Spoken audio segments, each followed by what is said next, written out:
there's a lot been going on with the major in regards to just kind of leading up to it and things that are going to happen around it. For 2019, we got some pretty big news going on with a huge cast of casters, talent groups, pretty stacked. We'll check in on that here right off the bat. I'm really glad that they're bringing in some of these new guys, and especially some of the old faces are really cool. I know Sean Garris is there, and it was Sponge, Juno, Anders and Moses. Those were some of my favorite, as well as James. But I haven't heard much from like Banks or Justin Harry, some of these later guys. Just haven't heard much from them. Don't know much about them. So it'll be interesting to see what they do. So she's doing interviews. I think she's done interviews before. Content maker James. Hello James. Okay, so he's always the host. Always the host. Analysts. I got some analysts and the Machine. Sadikist will be there. Machine, he's the host. Okay. Henry G. It's always the same group of people. Vale have been working on the Russian broadcast. Oh wow, these are all the Russians. Got a pretty swanky looking haircut here. I don't get most of this stuff. Like, yeah, I'm a caster. I should be all excited for people in my industry, like, doing shit. I'm not about that. I don't know. There's your observers. First real major coming from Alex. Oof, man.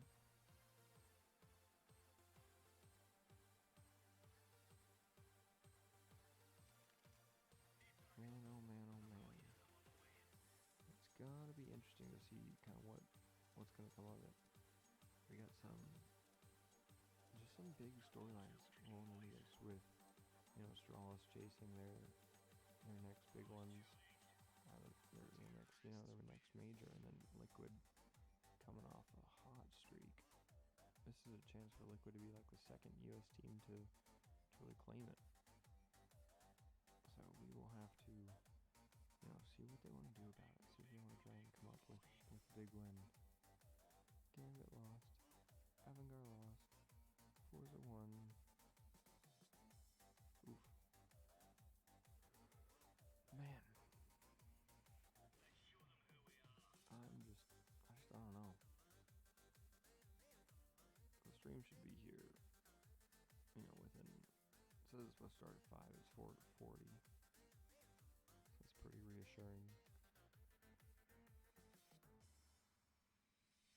Here comes all the StarLadders.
Oh man.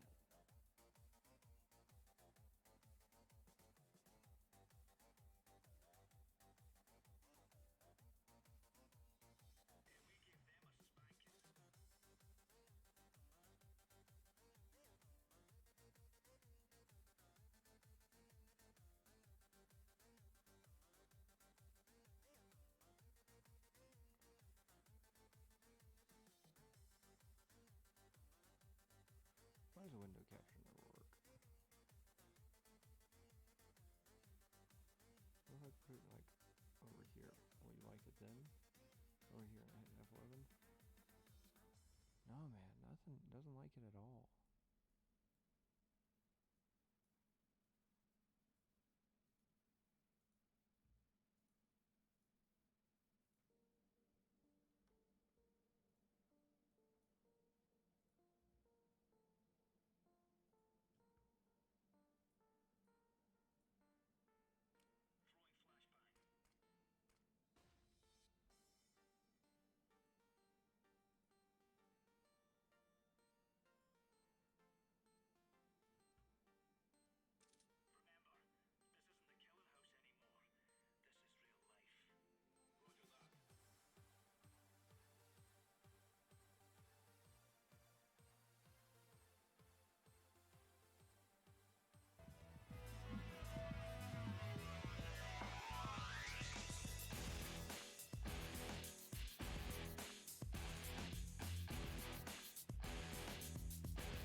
It's gonna be a blast. It's gonna be so fun.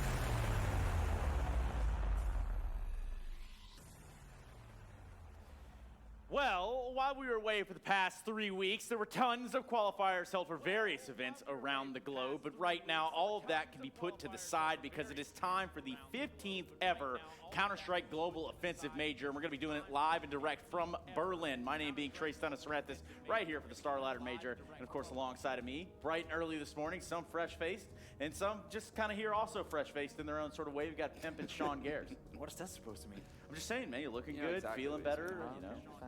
How you doing, Sean? I'm doing pretty good. Yeah.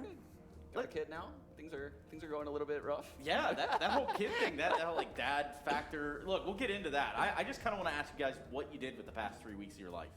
We'll get into that. I went on a holiday to Turkey, and I had a good time, Trace. I was running the hills, I was laying by the pool, and I was drinking a lot of alcohol, so I couldn't really do better. Nice, and I'm sure that, Sean, you were right there somewhere around that same game A plan? lot of the same things, you know. Mainly helping out a baby, though. Yeah, so, you were explaining this thing that has to be done yesterday to me in the airport about how the baby has to have, like, a stronger neck. What is that called again? Yeah, tummy time, Trace. Tummy time. Yeah. Okay, so I have absolutely no idea how to raise a child, and that is why Sean Gares is in charge of that project 110%. Speaking of projects, we've got one right now known as the new Challenger Stage, and will feature a Swiss format. It's just about time to get this major underway. We've got quite a few games coming our way. Guys, is there anything else that we may have missed, maybe in the big picture of things while we were away from Counter-Strike for 3 weeks? Well, I think the main thing to take away coming into this major is all the roster shakeups, and I don't want to say dead teams coming into the major in the top 10, but we have FaZe with roster changes on the horizon. Ants just announced AlexDB stepping down. We have MIBR, and I'm missing one. Yeah. Jacob, who's the fourth? It's gonna be NIP, right? NIP, Coming in yeah. with NIP Golden, with so- Flopsy. Flopsy cannot play at the major. Yeah, a whole lot of headaches around that whole NIP Yes. thing, not to mention the major itself. But anyway, that's for someone else to dissect, not us. What we will begin to talk about is how this format shapes up. We do have 16 teams here. All of What those are happened trying to with be one of the NIP? 8 that will be moving on into the next portion of the major, which is going to already have featured some legends in their own way. Some teams that have certainly cemented their way to the top of Counter-Strike, and well, I think they're going to have their match cut out for them at this way. But I think that's going to be one of the main takeaways, because they're smelling blood, right? A lot of the teams that we just mentioned, they're in that legend stage, and they are right now suffering. They are theoretically dead teams, right? So coming in from this one, qualifying for the next stage, they smell blood, they smell a chance of getting into that legend stage. So I think they're going to be very motivated to do well in the first challenge stage here. And most importantly, who do you think the best team in the world is right now, Jacob? Liquid. It feels so good having a baby face. That's what I'm talking about, baby. Liquid on top of the world. Now, you're not going to see Set them me up, here, and didn't that doesn't quite make sense to you because we're talking about them being the best. Well, how are they the best if they're not featured? That's because they've already done it. Yes. They're already through. They don't have to worry about any of this part of the entirety of the process that is getting into the major itself. But as you can tell, there are some teams here that would love to have a shot at a much broader landscape to fight on. Guys, talk to me about some of these teams that stick out here. I know that perhaps Dream Eaters is one that is definitely under the radar that not a lot of people are giving credit to. Do we know why? I mean, they might be off of the radar, Trace. They might not be under it. Oh, okay, yeah, fair enough. But I think when you look at the teams that are right now in the Challenger stage, obviously Vitality hops off the page, Mouse Sports with them, NRG, Furia, these are all top 10 teams in the world. So those are the ones we expect to go through for sure. Everything else is a little bit blurry. Honestly, you bottom 5 teams, you can probably say, are not going to advance through. Ins having KNG stepping out to MIBR after the major. That's a little bit iffy for them coming into this. Yeah, there's a whole lot of ifs, ands, and buts around that. You can take a look at the matchups that we have for you today, and you might be wondering how we got to this situation. That's because the new Challenger stage Being that it is a Swiss format with best-of-1 matches followed by best-of-3 elimination and advancement series, this was all sort of seeded using HLTV.org's rankings between, I believe it was March 4th through August 12th. So a pretty big time frame there. But all things considered, each team is assigned with an ELO rated accordingly and will be updated after every match. But we did see our first round of matchups. We do know where this one's going to be starting. Vitality against Simon Gaming, right? We potentially have the best team in this stage of the qualifier in Vitality. We potentially have the best player in the entire tournament showing up in the first game in Saivu. So I would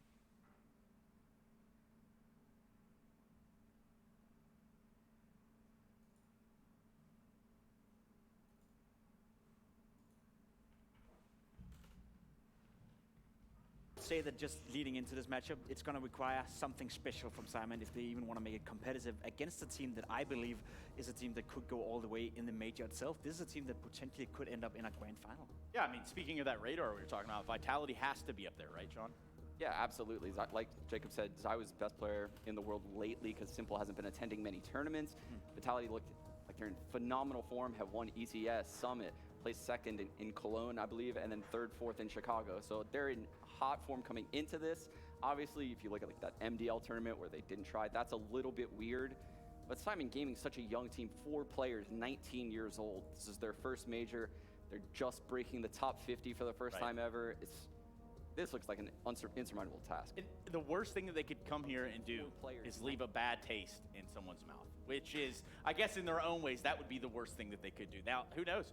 Maybe they could come in here right now. Maybe they could come in here and set a tone and put Vitality, who I'm sure a lot of people have a 3-0, I guess, record on. Just go ahead and put them out right away. Sure, I'm sure they're going into this matchup with the confidence that they can win if they play a good game. It is Counter-Strike after all, and Vitality, as you said, as of the latest stages of the first half of the season, they were not looking too good. So Simon has a chance if they play their absolute best Counter-Strike, and Vitality may be a little bit rusty after the break. Yes, they may just be that. Of course, that player break being 3 weeks long and now having concluded, we're going to get the opportunity to hear from MBK himself, the leader of Vitality.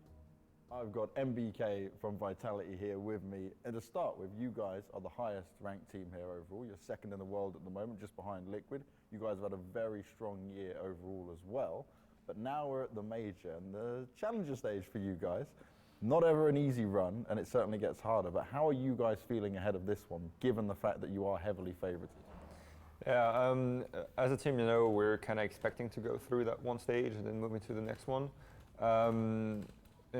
And we just need to make sure that we just go stage by stage and step by step, because if you just see yourself there already, you know, it can be very detrimental to you and your team. Now, your first opponent is going to be Simon Gaming. Yeah. What do you make of a team like that? Because I interviewed them after they'd qualified, and they even said they were going to disband before the major, before the minor, sorry, and then they also said that they didn't expect to make it. So they seem quite like, they obviously are more than capable of getting it done, but I feel them to be quite an unpredictable team that they don't even know what's going on.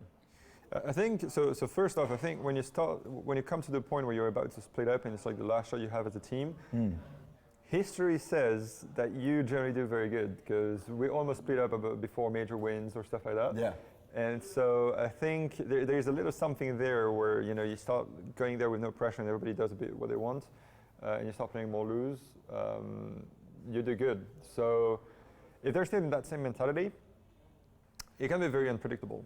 Now we practiced against them on 1 or 2 maps, like a week before this tournament. So we more or less know what to expect from one another. Yeah. But again, it's just very brief, like practice game, so not everything is shown there. But it's, you know, it's a thing where, again, they have players that are very talented individually, and we just cannot let them get into a role and start playing like that. And that's the main point of the game for us, just not letting them get confidence, move forward, and try to shut them down pretty quick. Or if they start getting hot, you know, take a timeout, let them cool down a little bit, and then counter back, and then take control of the game. And so I think that's going to be the main plan for us coming into that game. Take control and not let them breathe, no matter what happens. Well, there's one man that's not tilted, and that's NBK. But perhaps there are others, and, well, they're not going to be to his left or his right either. These guys look cool, calm, and collected. They look like they're ready to get the job done. Seriously, right? This is a strong team. This is a team that is coming into this tournament with the sole goal of not only qualifying, but also going to the final. I think Vitality have, you know, the players, they have the chemistry in between them, they have the team to back that up. Saivu currently, as you said, Sean, he is potentially the best player in the world. I think we'll get to see that at this tournament. Can he step it up? Can he challenge Symbol for that role? If he can, then I think Vitality have a great tournament ahead of them. Yeah, we draw a lot of parallels between Xiao and Simple, but I think Vitality operates in a very different way than Navi. They have a much more solid team and a lot better fundamentals across the maps. It doesn't seem nearly as rocky. I guess on the Navi side, things do tend to give off that aura like, hey, just controlled, organized, but chaos. That's one of the weaknesses, though, with Vitality, I'd say, right? They require Saivu to play well. We've all seen the stats with Saivu being the only one in plus after a tournament win, or after a tournament second place finish in Cologne. He was the sole player with a positive KD, so without him playing well, Vitality doesn't have that much to offer against the very best teams. That being said, though, against a team like Simon, that's where you want to activate a guy like Apex. That's where you want to activate RPK. You want to get those guys into the tournament and make them feel good coming into the later stages for Vitality. Well, let's talk a little bit about the Simon Gaming team, and to do that, we actually did get that opportunity to catch up with them prior to jumping into this match. Let's hear what they've got to say. I've got Kios from Simon Gaming here with me, and this is a team that, first of all, you came through the CIS minor. Yeah. Many people didn't expect you guys maybe to get through, but then you come through in second place. The whole team's surprised, but the first thing I want to ask you is, I spoke to Neelam before, he was saying you guys nearly disbanded. Yeah. So how do you go from nearly disbanding to qualifying at the minors and making it to the major?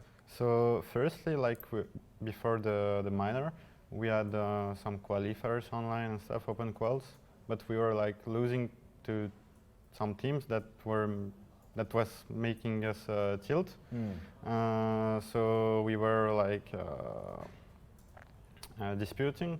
We were talking about changes maybe after a minor, and so as Nilan said on the interview, I think he just said before the minor, guys, I just want you to play, to show your best. Don't think about anything else, just play the game, have some fun, and let's do it together. And you certainly did do it together. Yeah. You're here now, you're at the major, your names are forever going to be in CSGO. Yeah. Now your first opponents, you're going up against Vitality. Yeah. What do you make of this team? Because obviously everyone is saying that, oh, Vitality, like, they should be easily going 3-0 and stuff like this. But there is always upset potential. It's best of ones, and they're going up against a team in you guys that are very hungry and motivated. So what are your initial thoughts? Yeah, I think that's normal that people firstly think that they will just go through like 3-0 because actually they're number 2 team in the world. So they obviously should make it, but as every major goes, we know that every time there are like insane upsets and many team surprise, big teams. Now, coming into this major, when you're looking at some of the other teams, obviously you've made it this far, you've made it to the major itself, but what do you think is possible for you guys? Do you think that we can make it through for this top 8, or is this more of still a learning experience given the fact you are such a young team? I think it's important in our heads to say that we can make it, and even that we will make it, because if you say that yeah, we're just here to learn and yeah, we probably don't make it, it's like a bad mindset, I think. So our mindset is like, yeah, let's make it again. Well, let's see if that mindset pays off. You guys have got to prove all the people out there wrong as well. Yeah. I wish you the best of luck. Thank you. Thank you so much Thank as you. always. Simon Gaming looking to make more than just a splash here. They need to make a wave. They need to start it right here, right now. Of course, being paired up against that of Vitality is not going to make it any easier of a task, but is there some solace for them in the idea that, hey, this is the first matchup of the tournament, first map of the day? Is there a chance, Sean? No, there's no chance. Okay, And if you look at Simon's last 5 games, they've lost to Havu, Rare Gods, One Way, and Unique. But it's online, Sean. The results doesn't matter. Yes, that is true. It is online. The results do not matter. But the same 5 players are in the server, Jacob, and they're playing the same type of CS. And they're having to play for something that matters a whole lot, actually, if you think about it. Quite the inverse of playing an online match. But being stacked up against Vitality right away, I do think that they're going to have their work cut out for them. However, one thing that is very important to talk about would be, where the hell are we playing? Do we know where we're playing at yet? We don't know yet, right? And that's going to be interesting to see if Vitality or Simon Gaming, for that matter, is coming into this tournament with a new redefined map pool, because you have had a break where you could have practiced. Right. I know it's a player break. I know a lot of the players have been taking vacation and all that kind of stuff, but coming into a major like this, especially for Team Vitality, they expect themselves to go through, right? They expect themselves to be here for 3 weeks at the very least, go all the way to the playoffs. So they must work on their map pool. They must have something in the hand if they want to go for the long distance in this tournament. So I expect them to not show it off now, just play the basic, play the same maps that we saw before the major, and then when we come into the playoff, that's when we get to see the new look of Vitality, if they have one. Yeah, exactly. Both these teams have, I mean, I don't want to say similar map pools, but they have similar favorite maps in the fact that they both like Mirage and Dust 2. I agree with Jacob. We're not going to see Vitality flex their map pool right now on a weaker team like Simon Gaming. I think, we're probably going to see one of those two maps most likely. Yeah. And again, this is a best of one. This isn't a best of three. You really only do get one shot at this. You want to be able to go to your direction first and foremost. I really do feel like this will be a thing where we'll be able to see both of these teams evolve no matter what the map is. We'll actually be able to see them evolve throughout the lifetime of them in the tournament itself. Yes, Simon will look little rough in this game. 5 men lost at sea. Yes, 5 lost. Demon, yes. Okay, there it is. You know what, Sean? You put the words right in your own mouth on that one. So what we'll do is see the huddle. We would talk about the map vetoes. We would talk about what map we're going into, but it would appear as though they're much more ready to get into the game. Either way, I'm going to take this time to go ahead and give a quick shout out to those that make this very much possible. That over at gg.bet, who are the official bookmakers of the StarLadder Major here in Berlin, 2019. Go ahead and check them out, gg.bet. Also, I want to give a shout out to the Strafe Esports app, because those guys, well, they have that little app over on your phone. You can get it in the Android store or the Google or the Apple iOS store. You can get them in all the stores and actually keep up with all the CS that we're going to be watching right here, front row and center at the Berlin Major 2019. Now, if we had to take a guess, judging from the looks that we see here, I get a hint of Dust 2. What do you guys think?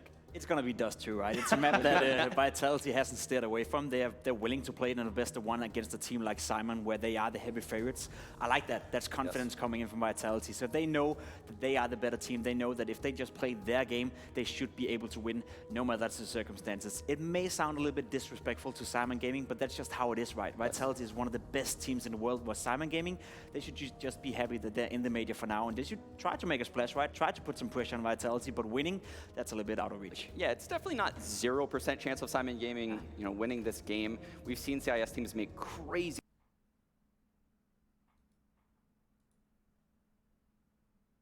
runs at majors in the past. They're so, I guess, underestimated by their opponents when they come to this. They have no real international experience, but they always show up at the majors. It would take a phenomenal performance out of someone like Ramzik, which is the AWPer for their team. Well, here's the thing about these two teams, right? Like, all things aside, let's just put aside the fact, okay, slow starts, blah, blah, blah, blah. Yeah. How can Vitality lose this game? How can it be possible? Giving up opening picks to Ramzik. He's a 19-year-old player on their team. The only one that's not 19 is Torik, who's 25. I mean, the young players, Kiaz, the one we saw in the interview from Belgium, kind of crazy Russian player. Belgium. Yeah, it's kind of a big geographical difference there, Sean. Those two players in Perfectos, like that trio of players on Simon Gaming will have to really, really step up here. And again, that was the Strafe Esports app that you did just see come up there. Those polls pretty indicative to how everyone's feeling at home. Obviously, Vitality, the heavy favorite to come into this one. But I don't know that we can just sit here and simply say, like, hey, it's that clear cut. It's already over. Anything can happen in the server, especially if the map really is Dust 2. I mean, if you have to find a silver lining, right? It is Dust 2. It is a map that you can get a snowballing effect. You can get off to a quick start. It can feel like the hands or the game is getting out of hands for Vitality in that sense. So Simon got everything they need here, right? It's the first game of the day. It's on Dust 2. It's a map that they like. So I don't know why we have the video process coming up, but we must know that it's going to be Dust 2. We can see that Vertigo is going to be banned straight away. We could be wrong, man. Yeah, but we could be right too, Trace. So Vertigo Train, it's going to be interesting to see Vitality's map pool, as we talked about before, how it's going to evolve throughout the tournament. I don't think that this says anything necessarily for how the veto is going to pan out for Vitality later on in the tournament. Yeah, in terms of the tournament itself, I would love to see more Vertigo. I don't know how you guys are feeling about Definitely. it, but New Vertigo, yeah. I want to see it out there. I want to see this map be played, and I want to see what kind of cool stuff these teams have come up with in their off time. Yeah, the new ladder room in middle really changes the dynamic around that area. I know Chad Sponge has found a lot of new cool utility to throw from that area. He'll probably love to talk about that more on the desk later. I think the whole dynamic, though, is going to change drastically, and I can't wait to see it. Yeah, and I mean, not even just the ladder room, right? So you have an entirely new approach to the B site, which and is... A site, which is, and the A site, which is, albeit definitely learning curves for these teams, but who's going to be picking it up first? And there you have it. Dust 2 kind of already alluded to it, kind of already hinted to it, because, well, we kind of just assumed, didn't we, fellas? What do they say about assumptions? Yeah, I mean, it's interesting to see that Vitality had the pick between Mirage and Dust 2 and went for the Dust 2. I'd say that Mirage is maybe a map that is a little bit less, a little bit less likely to get out of control, but they must feel very confident in playing Dust 2. We saw it at Cologne as well. I think that was against, I don't know who it was against in a best of one, but they played Dust 2. It was against NIP in the first match as well. They're willing to play that map in a best of one scenario because they feel that they're good on it, right? They feel comfortable on the map, and that's not something we've said about any team for Dust 2 ever since Astralis were the best team in the world. Yeah, man, it has been a minute It's since been a then. while, hasn't it? Yeah, and I mean, just getting back on the track here, not to, bashing the Danes or, just you in particular there, Jacob. We could talk about how in the past 3 months, these was the statistics across Dust 2. Obviously, pound for pound, this just doesn't stack up for me. No, not at all. Like Simon Gaming had, if you look at the statistics anywhere throughout both these teams, you're going to find Vitality has better statistics in any category. In 5v4, Simon Gaming has the worst 5v4 percentage out of any team here. So even when they get the mana advantage, they only win those rounds 68% of the time. That's low. It's very low. That's what they would say, right? Yikes. Yes, that's a yikes. Scary moment indeed, but it does look like we're just about ready to get the first matchup here of the main qualifier underway. Again, for the Berlin Major. That's a hashtag you can use over in your favorite social medias right now. Let us know how you're watching the game. Let us know where you're watching it from. In fact, let us know who you are. But don't send any weird pictures. And even if you do, make sure you use hashtag Jacob. Berlin Major. Make sure you send them to Stunner and, then. Yeah. And tag Jacob right in there. Tag Jacob. What would you say is the weirdest thing you've ever been sent, Jacob? Let's hear it right away. That's not appropriate for the show, no? Okay, Huh, fair okay. enough. Seems pretty inappropriate, so we'll skip right over that. No, we're waiting to get you guys done. I guess the past 3 weeks that really sticks out in your own mind. Sean has been changing diapers, I guess. Changing diapers, That's awesome. yeah. New Putting experience every my time. child on its stomach and listening to it cry. Nice. So Sean really has Had a lot of fun, huh? Yeah, a lot of fun. What would you say to aspiring dads at some point? Let's say all of us out here, like me and Jacob, for example, that aren't dads just yet. What would you say to us? Maybe. Well, that we With know you, of. Trace. That we know of. Okay, we'll put the asterisk there. But point being, what would you say about fatherhood, Sean? What has it taught you? Wow. No matter how much time you think it's going to require, it's going to require more. Yeah, it's kind of reminiscent of what's going on around here. Sounds like playing professional Counter-Strike, obviously. Oh my goodness, there are so many different things that I guess did happen in that 3 week period, right? I mean, there's so many different things. What that about can you, talk about. Trace? We don't talk about you. What did you do? I had some time where I did absolutely nothing. Also, I got into a minor car accident over the break, so that was interesting. I did. Did you drive? No, it was in an Uber, so it's even weirder, right? It's not even my car. I'm sitting in the back. We just get rear-ended, and Did you give him a 5-star rating? like I said, wasn't even my Uber. So kind of just had to tell him straight up, hey man, What do you do? Do you pay for the Uber if that happens? I'm pretty sure the guy paid for the Uber. Well, the one that had ordered it originally, right? Oh, okay. So either way, everyone was fine. No one was hurt. Just obviously ruined that guy's day. Also, talking about weird things being ruined around here, we could talk about just about any of the other things that happened over the course of the past 3 weeks. I mean, there's stickers. We could talk about Asilian going to a Copenhagen Flames lineup. What does that make you think there over on the Danish side? It makes me think that he's trying to reinvent himself, and it's not really worth talking about because we're at the major Trace, which is not really Danish Counter-Strike, not much to talk about. Yeah, these it's days, pretty right? much That's pretty much non-factor. it. Dead Yeah. scene. Yeah. We don't need to talk about it. I can't wait till Liquid bow out of the. Anyway, Okay. Well, I don't know. A lot of stuff happened over these 3 weeks, right? I think the main takeaway is that we all missed Counter-Strike. We all have been waiting for this moment, right? The team's coming into play, and now we got the major showing up. We got Vitality on the server again. We got Simon Gaming. Probably have a lot of fans, with their own region. So it's going to be fun to see how the teams are going to come out of the break. We often talk about it. How do you redefine yourself after a break? How do you come out of the break? Astralis for that matter, right? They had a pretty rough showing as of lately. Can they come out of and beat Team Liquid for the big money? So there's a lot of questions to be answered, Trace. A whole lot of questions to be answered, Sean. Yeah, a lot of jokes have been made about Liquid being #1 because, I mean, they are. They are, yeah. It is kind of funny, isn't it? It is a joke. It is crazy how Astralis fell off so much, and there's really no reason for it other than the fact that maybe the whole Blast Astralis thing got to them. Right. I mean, there's really no reason why that team fell off as hard as they did. Well, I mean, in all seriousness, I mean, this is a team that was, the best of the best. Yes. You know, they were world-class. They had set a presence and a tone that we had not yet seen in Counter-Strike. They kind of just set a standard across the board, right? That Liquid's having to live up to. Now, if you just look at how they even fell from that grace, that's going to be a mystery to me for a long time. They say it's a natural course of events, right? You can't be on top forever. You have to fall down at some point. The players maybe is not as motivated as they used to be. They don't put in that extra hour on the deathmatch server. They have the whole thing where they skip events, you know, they take some more extra time off because they feel they deserve it. It's just a natural course of events when you don't put in 100% effort, and that's what I think they learned from that period, right? Whereas for Liquid, as you said, they're going in 100% right now. So if Astralis want to challenge or take that throne back, they have to do the same thing over again, go in 100%. What I really liked about Liquid, even though they are the clear-cut #1 team in the world, they won 4 back-to-back tournaments to win the Grand Slam, and they come into this player break and they're in Malta boot camping before most of the other top 10 teams in the world are even touching Counter-Strike. So they're still putting in the work even though they're dominating the scene. Yeah, and I think it's just kind of understanding and pacing, right? I mean, even before we left for the player break, we had that opportunity to catch up with them and kind of talk to them about how they intend to stay on top, which for Astralis, they were kind of pioneering it. Now, for Liquid, at least they have something they could say, okay, well, we've learned from this, we've learned from that. We saw what worked for them, didn't work for them. What are we going to do in our own wheelhouse? Liquid is a heavy favorite to win this major. Without a doubt, and they are doing all the right things. Just to tie it into Vitality as well, right? We saw how good they were as of lately, right? We saw how they were in Cologne. They're almost winning the tournament. They won a few events, the Summit, the Face It, the ECS thing. They also started to look a little bit slow as of late, right? They also looked a little bit burned out, and that's such a complex thing to sort of like accommodate for when you have 5 players who each have the individual, sense of what is being burned out. How much can I play before it's too much for me? You have to sort of like find a balance between the team, and that's such a hard task, and I think that's what Astralis and also Liquid for that matter is going to struggle with forever, right? It's always a moving balance, and that's just how it's going to be in Counter-Strike. I think the weird thing with Vitality, and something that we should probably look out for throughout this Challenger stage, is when they were at their best, that's when Alex was performing really well. Right. Probably overperforming, if I had to be honest.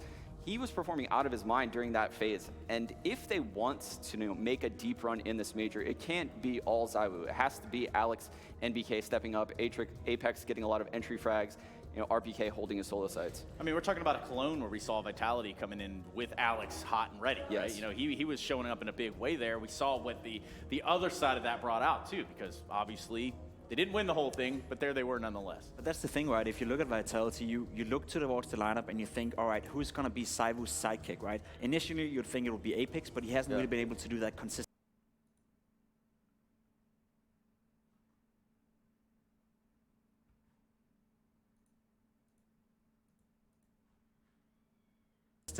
He also plays a role as an entry fragger, a very aggressive one, so it's not going to be the consistent carry performance coming out of him. You look towards RPK, he's not really that type of player who's going to carry on a game consistently. NBK, he does a lot of calling, he does a lot of strat-wise, so it's not going to be him either. And then you have Alex, the guy that nobody really expected to be as good as he is, but he's, as you said, he's potentially been overperforming, but can he keep that level up, then Vitality is going to be a top team for the long stand. I mean, he's, in his own way, kind of putting UKCS on his back with a bunch of Frenchmen. Pretty sure Smooya would disagree with that, but sure. Well, Smooya's not here, but you know where Smooya is now? At home. Back in Big Clan, which brings me to the next topic of things that we can talk about. Have this whole list come out because I know what was about to happen. He's back in Big Clan. That's right, Gabi has retired. Smooya next, back in Big. What do we think about that? I love it. Yeah, I love it. I said they needed him back in the lineup. I think it's really weird though that Gob is stepping down. He's not really the coach of the team. Isn't their coach Toby? I wonder where he got the B from. Gabi, Toby. There's a whole thing to be talked about there. But yeah, I mean, it's weird to see Gabi not step into that role. That's what you'd kind of assume, maybe. Yeah, maybe it's just a little bit burnt out. Maybe his teammates lost a little bit of faith in them throughout these hard times. But I don't know. I like what I see out of Big right now. Hopefully they can turn the corner and get back to where they were maybe like a year ago. Yeah, I'd hope so. I think Smooya, for him as an individual, it's a great move to be back inside the circuit. I mean, it's a player with a lot of talent. He got a big mouth as well. He got to watch out with that. But let's be honest, right? It's a player that you like to see. You like to follow him. You like to watch him. So it's cool to see him back within the professional scene of Counter-Strike. Because just seeing him playing FPL and playing pucks is not really that fun. Yeah, I believe I forget which event it was, but I was kind of having chitter chatter with Smooya, and we were talking about it. I was like, hey, man, you kind of say some things sometimes, and you kind of put it out there. And it's like, yeah, you got to have thick skin in this industry. And I absolutely agree with that. And for him to come out and say some of the things that he does, he now has to back that up in the server. And what a better place to call home for him than the Big Clan, kind of where it originated. Yeah, and I like what they're doing as far as like stacking skill. It's what you're seeing at a lot of teams right now. I mean, that's how Liquid got to the #1 team in the world. So they have Xantares, they have Tabson, they have Smooya. I think Nex is coming back. Yeah. So they have so much skill on that lineup. Obviously, Tizian rounds it out. But that's what they're going for. They're just trying to dominate people with skill, getting out of that strategic style Gabi brought, and just turning a new leaf. Yeah, turning a new leaf, which is exactly what we will be doing, hopefully, is getting this matchup started. I know you're all in chat, and I know you're all saying the same damn thing. Well, guess what? I have absolutely no control over that, nor can I start the game any quicker. Would it be shut by up and start the game? Yep, that's what they're saying, Jacob. How did you know? Wait, what's that button right there? Start game? No, Sean, please, don't. Oh my God, don't bring any unwanted attention to us here at the desk. No, all things considered, we are just waiting to get into the game. Not sure what the holdup is, but again, this is the opener for the new challenger stage here of the Major. That's right, Vitality taking on Simon in a best-of-1. Now, we're at the Verdi Music Hall in Berlin, right next door to the legendary Mercedes-Benz Arena, which is where we're going to be moving later on. That place should be rocking. If you don't have tickets, go ahead and grab yourself some, because that's going to be the place to be if you find yourself anywhere around this place known as Berlin. It's this little city in Germany, not that massive. Just kidding, it's huge. It's kind of huge, isn't it? Pretty cool. A lot of cool artwork around. Took a picture What did earlier you see, today. Sean? You saw some things earlier that really stuck out to you. I did see some things, Trace. Well, what's it, Sean? That's funny that you would ask me that on air, Trace. But yeah, I saw a lot of cool things, a lot of cool graffitis. Maybe I'll tweet some out later. Good. Okay, well, let's do that. We're going to go check out that video, let Sean kind of explain why it is that he's fascinated by that video. And in the meantime, we're going to see what James Banks has got for us. This is it. This is the very heart of Berlin, at least in my eyes, the heart of Berlin. We're here at the Mercedes-Platz. This can be reached by everything. Bus, tram, foot, even by water. We can see the ferries that take you here. This is a prime location where we'll be having the Major. And guys, you will not want to miss it. It also sits on the River Spree as well, which gives you just beautiful scenery all around here.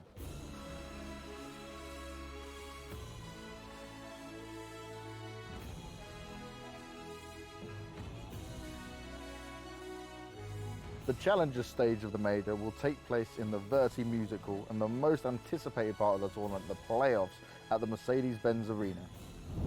The Verti Music Hall just behind me is home to a lot of musical events from all over the world, but most importantly, this year esports is taking over. We're going to have some of our CSGO Major in there, and there is also going to be a League of Legends event. Mercedes-Benz Arena is the home stadium for ice hockey and basketball clubs. On this stage, you've also seen world-class performing acts such as Metallica, Scorpions, Madonna, Christina Aguilera, and soon some of the best CSGO teams in the world. And this September, this will be our home. The Mercedes-Benz Arena is going to be where your CSGO Major is taking place. And you know who will be there? We'll have Astralis, we'll have Liquid, we'll have ENCE, we'll have Na'Vi, the best teams in the world fighting it out here in Berlin.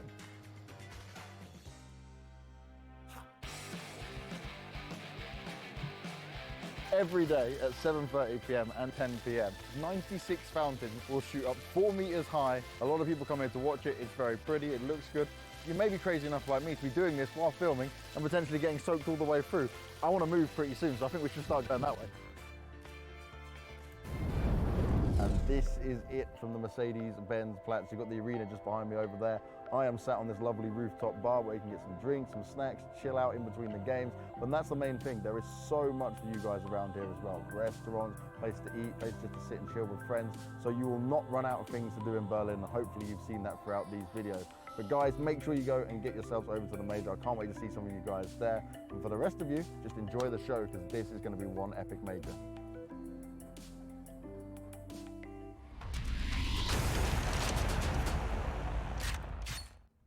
Just about ready to get back into the game. Just about ready to get this party started. Sorry that we're running a little bit late, everyone. You know how these things work out. It's Counter-Strike. What would a CSGO tournament be without a slight delay? Not the end of the world, though. We do still have our first matchup upon us of Vitality and Simon Gaming. In the meantime, I'm going to have to transition right back over to these fellas who I've been talking with for the better part of 30 minutes, but I think we'll go for about 45. What do you think? Sure, sounds Let's good. go for it. I wish we had someone else here, though.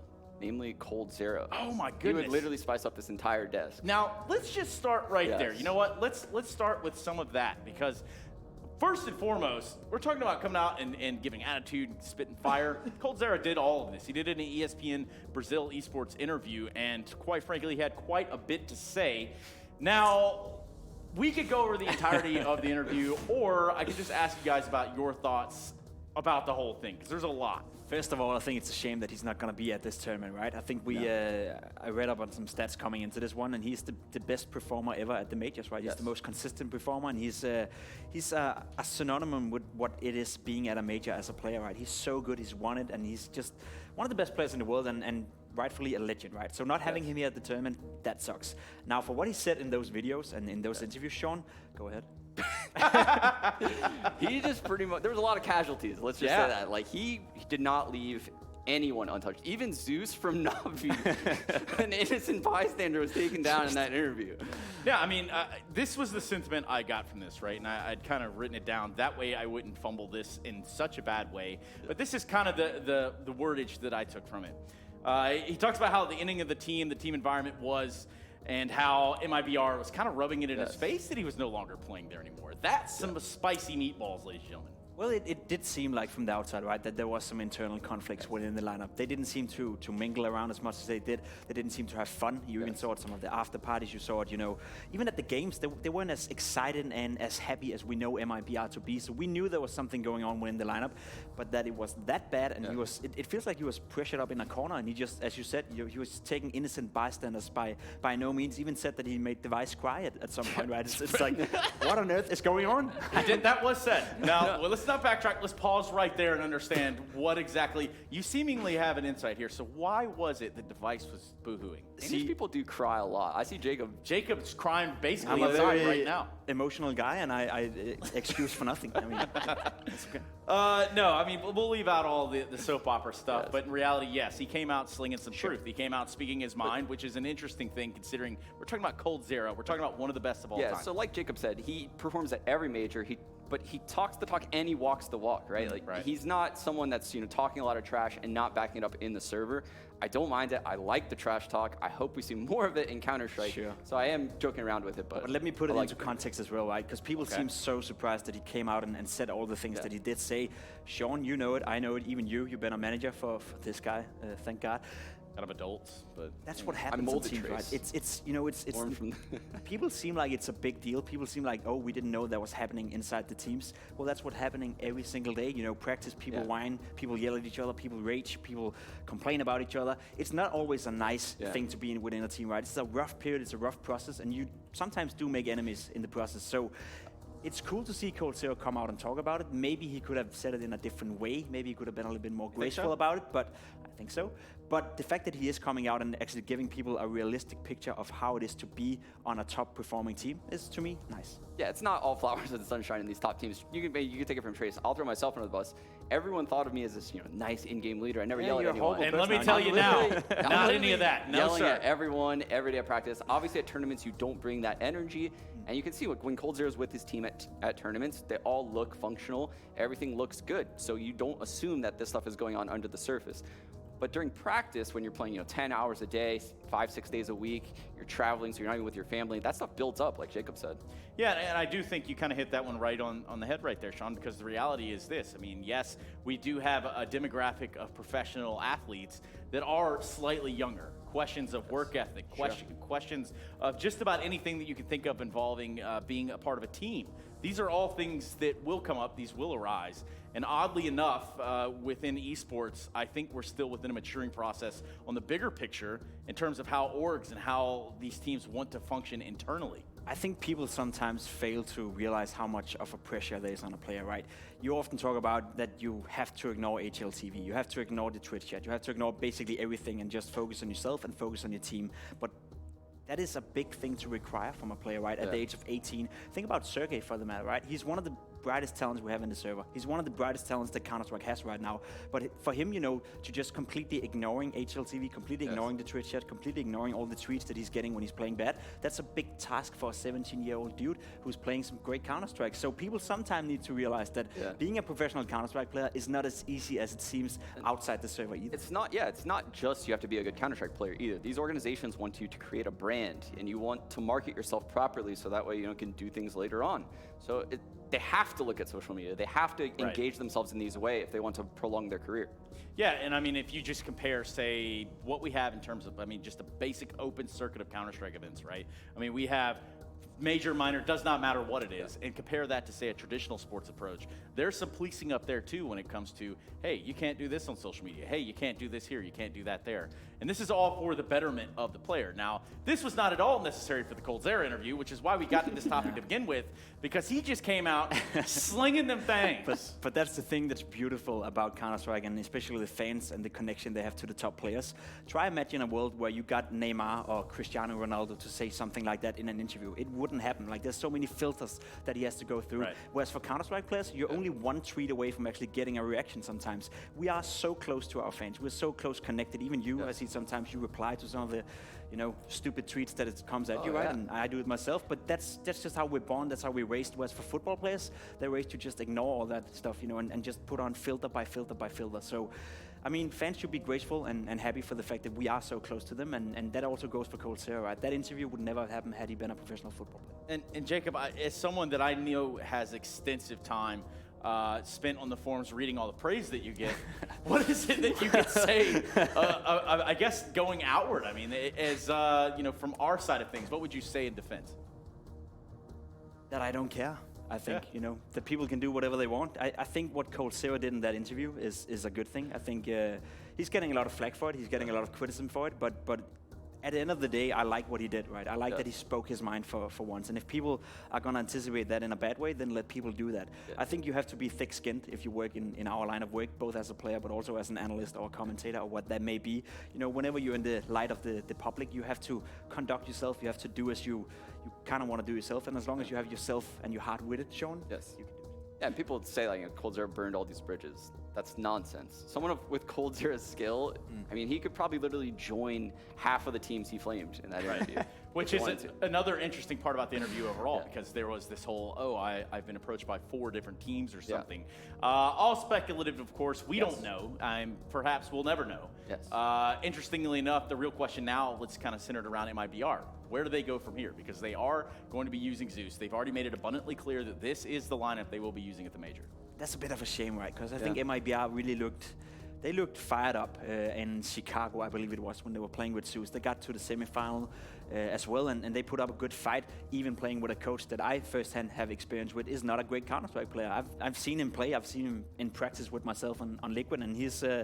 That's coming from Jacob. That's just Jacob. Hey. Not us. Let's put it that way. Let's put some emphasis on it. Brazilians, if you want to hate one man, it's that guy right there. Zeus is the greatest coach that I've ever had, and I think he has a lot of qualities as a coach. But as a player, he's not supposed to be in a major, simple as it is. I think he should take this as an experience, because it's probably going to be the first and the last time he's going to be in this position. And then I hope for MIBR that they can find a player that actually will fit into their lineup. Because what I saw in Chicago, the fire I saw, the happiness they had, and the willingness they had to play Counter-Strike, that's what we need from MIBR to be one of the best teams in the world again. And the weirdest thing about the Brazilian scene right now is it doesn't seem as, I want to use the words, as stable as it has been in the past, right? I mean, we're just now seeing news that Luminosity's benching Henny. We've got one of the brothers has already actually went on into MIBR. What is the state of Brazilian Counter-Strike right now? Yeah, a lot of the talent seems spread out, right? You look at the Brazilian scene right now, it's very sprawled out across a lot of different teams. Furia has a lot of the young talent. MIBR has a lot of the old talent. And it would be interesting for them to mix out. Luminosity has the leftovers right now. And then Ints is there, and you're like, what's going on with Ints? Well, who knows after the Major, because KNG's supposed to go to MIBR. INTZ, right? Yes. Okay. Just for the confusion, because sometimes those Finns, they get real pissed off about this. But anyway, go ahead. But yeah, so all the talent spread out, and I agree. The scene is in a very weird spot. I think MIBR has tons of potential. I'm not, sold on them being done. I think Fallen has a lot left in the tank. Has shown a lot, actually, since Coldzera stepped down. And with Zeus, they actually managed to beat G2, which is like the 8th best team in the world. That looks pretty bad for G2. That's pretty nuts. Yeah.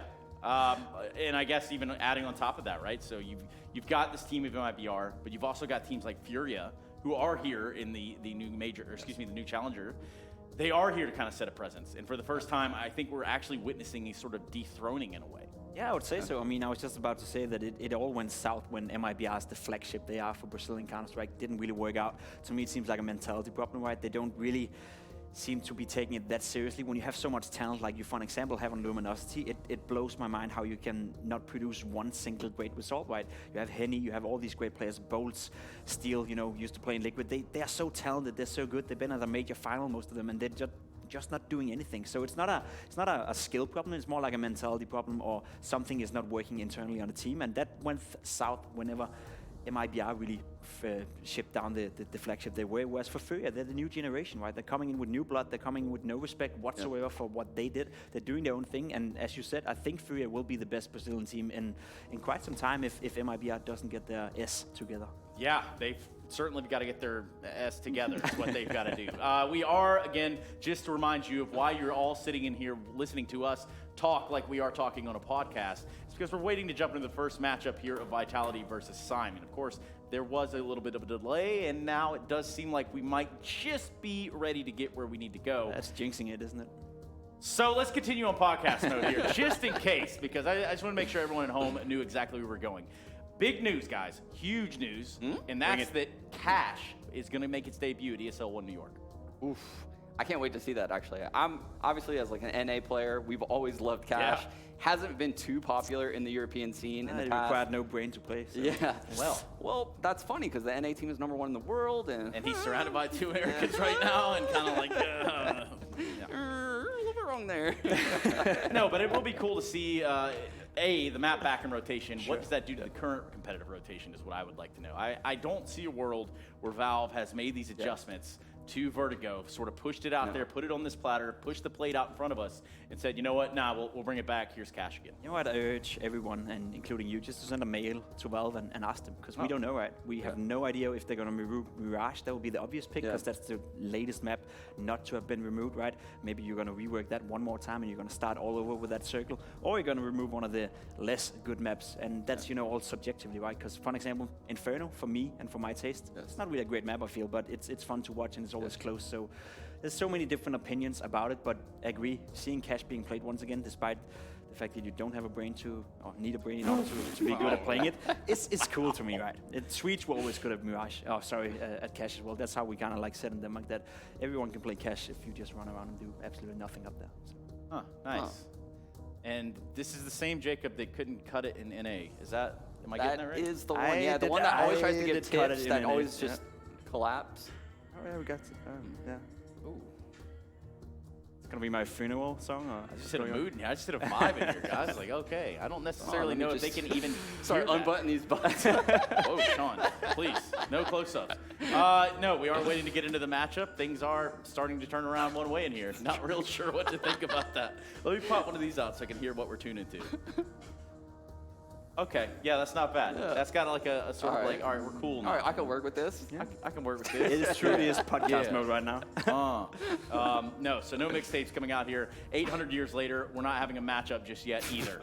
And that would mean that we are still waiting to jump in the server of Vitality and Simon Gaming right here for the new challenger stage of the major. Just a few more moments, I'm told, but not guaranteed, and neither should you. So if you wanted that opportunity to grab a bowl of cereal, this would just about be the perfect time to have done that, if not 10 to 15 minutes ago. Now, furthermore, guys, whole list of things to even talk about. Cash is coming back in. Again, we can only speculate as to where it would fit back into the competitive pro rotation.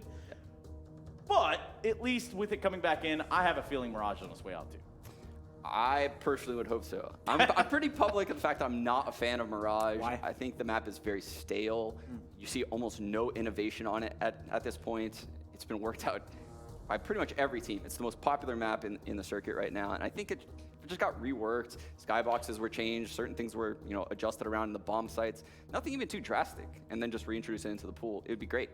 I don't know what map they're going to take out, though. I think right now the map pool's really solid. I like Vertigo. I like the changes Valve has made, and I can't wait to see that played at the major. So I don't want them to take it out, and I don't think they will. You know what I can't wait for, Jacob? Do you have any idea? No. I can't wait to get this first match started, which is what we're going to do, but not without going to a break. So make sure you don't go anywhere. The first matchup of this major is just about ready to go. It's going to be Simon taking on Vitality.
Man, I don't really know what to tell you right now. They're all kind of doing nothing.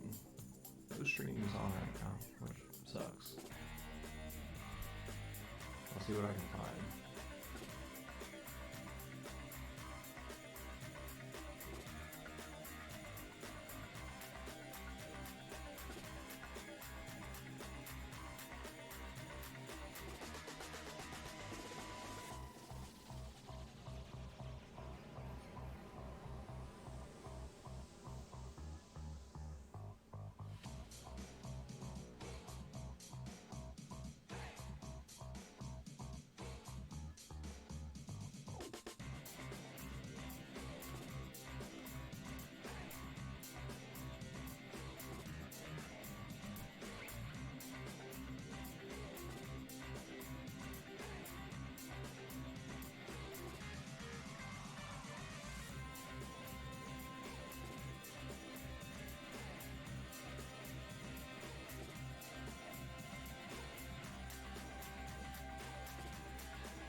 Yeah.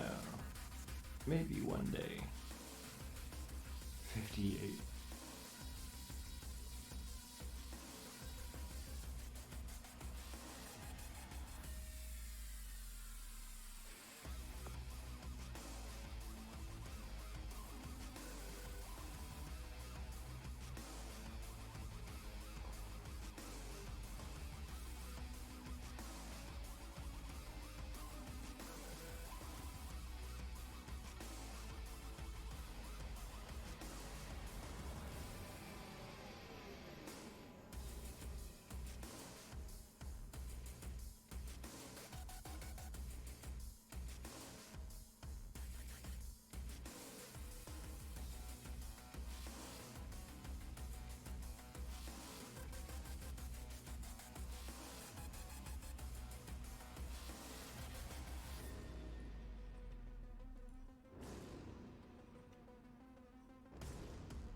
This is StarLadder right now. That's what they look like.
players waiting in that stairwell. Stanislav throwing in that B fake very early on, and Dream Eaters, because they already had 4 players on B and 1 on the A site, they didn't decide to aggressively rotate and give NRG a kill like they hoped. Running into a 5-on-5 on that bomb site, and Dream Eaters going to start it off here on the CT side.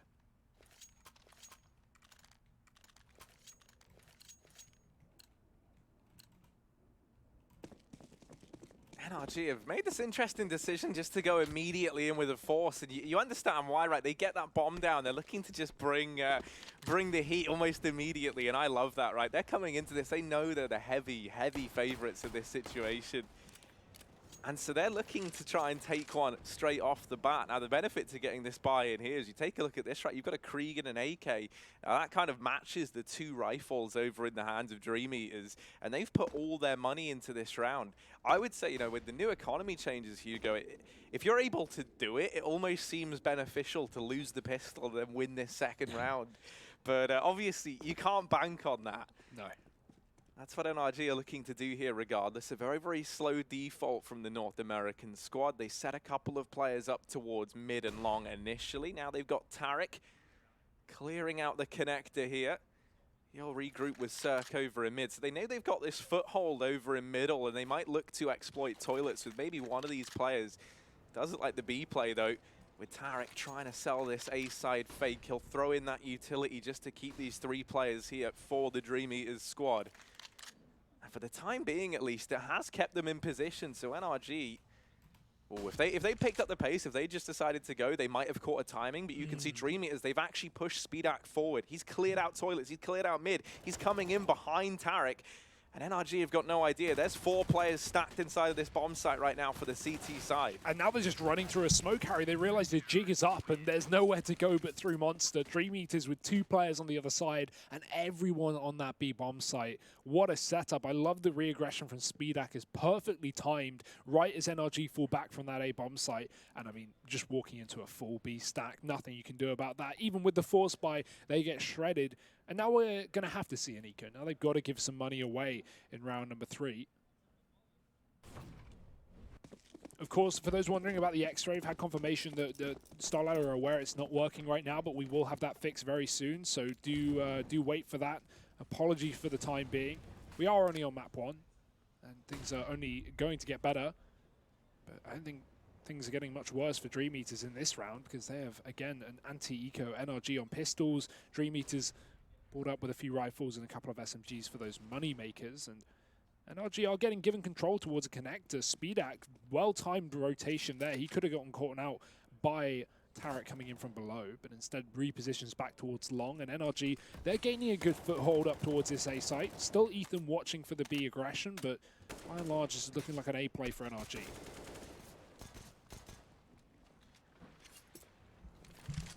I've gotten very, very close over here in toilets. Speedak does have to watch out, because they've actually kind of gotten by him here. They've found a bit of a timing on the back of Cirque. Now, Kinky is keeping an eye on exactly this, and now they've decided to pull Speedak back into the A bomb site. So they kind of nullify that little gap that NRG were looking to exploit. They do get toilets control, though.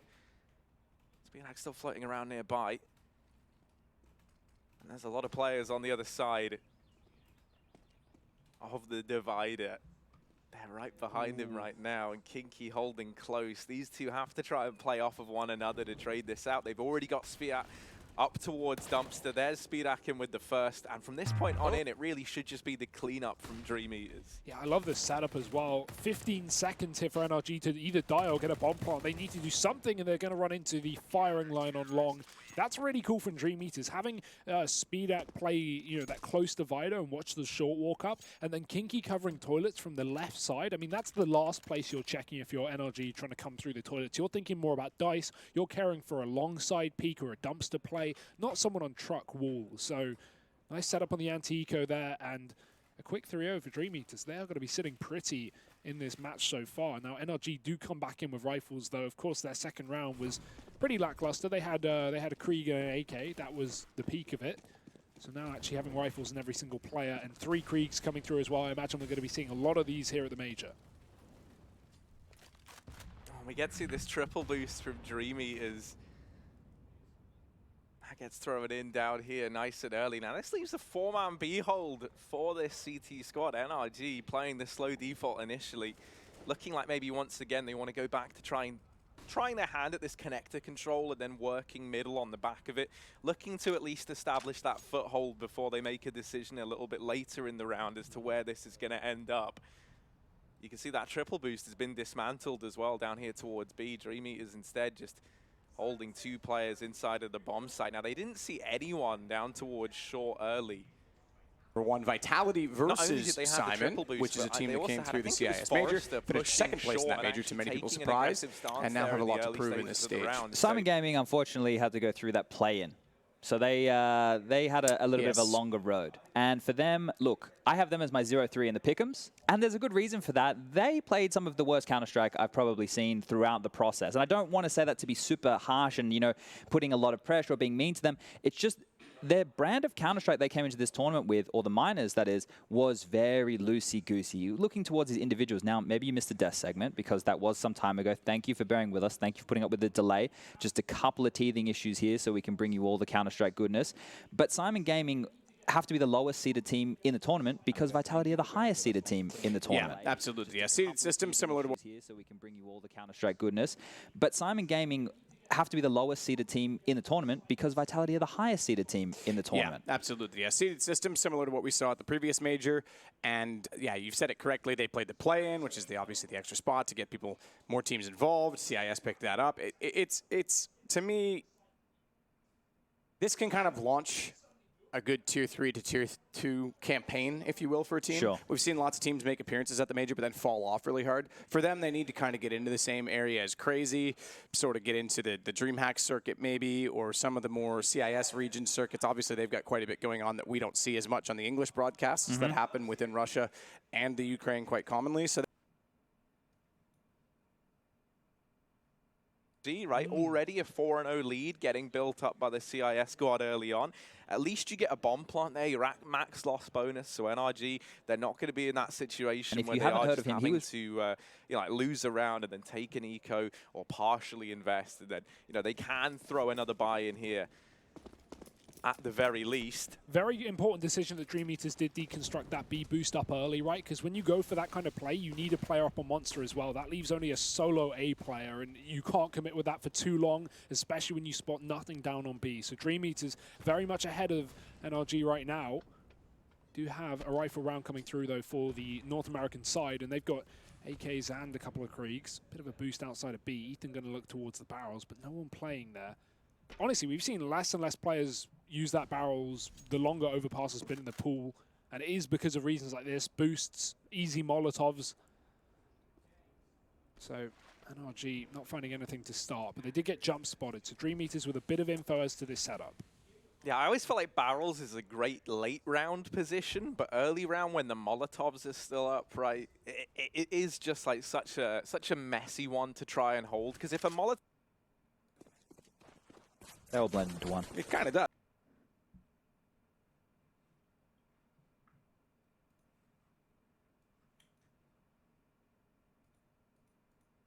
Cologne. They all blend into one. It kind of does. It was Cologne. Either way, Alex rounding the corner. They've got the start that they need. An RPK on pistols. Always smart, but Keo's smarter. Alex goes around the box. That makes it difficult. If he had it planted in the open, it was a free kill, but Alex turns around to go back toward him, despite that he was contained. They didn't necessarily need to commit the bomb planter to it. Perhaps worried more that he would be spotted from long, considering. I'm not sure if we'll be able to hear it from where we are right now, but Solar, the coach on the other side of things, you can see the gentleman right there, he had many a screaming match during the minors as well, so that could be an interesting thing to watch as you see Simon Gaming's campaign continue. Dust 2 was a map where they did have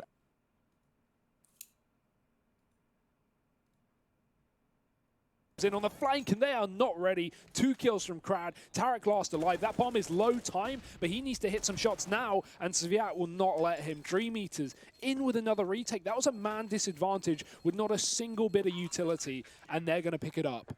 Not a single death in that post plant either for the CT side. What a start this is for the Russians. Yeah, I'm a little bit mind-blown. This is not what I expected at all. NRG calling in the tactical timeout, and you fully understand why. I mean, at this point, if I'm NRG, I'm already like tossing and turning, thinking back to majors gone by of kind of similar starts to exactly this. That was a lock-in round for on a map like this, you tag a few opponents up, you get some P250s in that close range, and you're going to get yourself a couple of easy kills. Interestingly, they've gotten Frald Deagles, which still does a good enough damage if they get tagged, but obviously you need the accuracy with those, so they're looking for headshots as much as anything. Body shots and recoil with Deagle a little bit more problematic. Flash in. Nealon gets caught by that too, but he's actually snuck behind them all. In fact, 5 in the site. Now he knows he's got free access. There's the first headshot. Looks for a second. Finds that as well, despite that it was the third bullet. BK quickly dispatches of him on the MP5, and Kios was left outside of the site, so they should still get another bomb plant. And it's a tough site to get back into. Man advantage. They'll have to make a call if they want to try and save this over or go for it. They're definitely going for this, surely. This is such a great opportunity for them, and they have the smoke on Kios. Where's he going to throw that? Baited out the shots from MBK. His position actually compromised. He gets taken down on a switch between the two inside of tunnels, and now they work through the smoke on doors as well. Alex on top of the platform has to go for it, but you're right. Time is the factor. He did more than what I thought was capable from the in-game leader of Simon Gaming, but they weren't able to get on through there. Alex standing tall, stopping it down, the in-game leader on the other side of things. The desk also touched on when this Vitality team were performing to be that, number 2 team in the world where they're currently ranked. Alex was having some fantastic counter-strikes, so we're going to need to see more of him out of that major, and this is the place you want to start. A nice little warm-up a lot of teams would be considering Simon Gaming. Pretty much a full eco here. Only this flash in Nealon's hands. It's curious to see how long he wants to hold on to it. We can see right now, primed, ready to send Mr. Ramzik Boss. His name's been upgraded to the head of the Simon Gaming table coming into this major.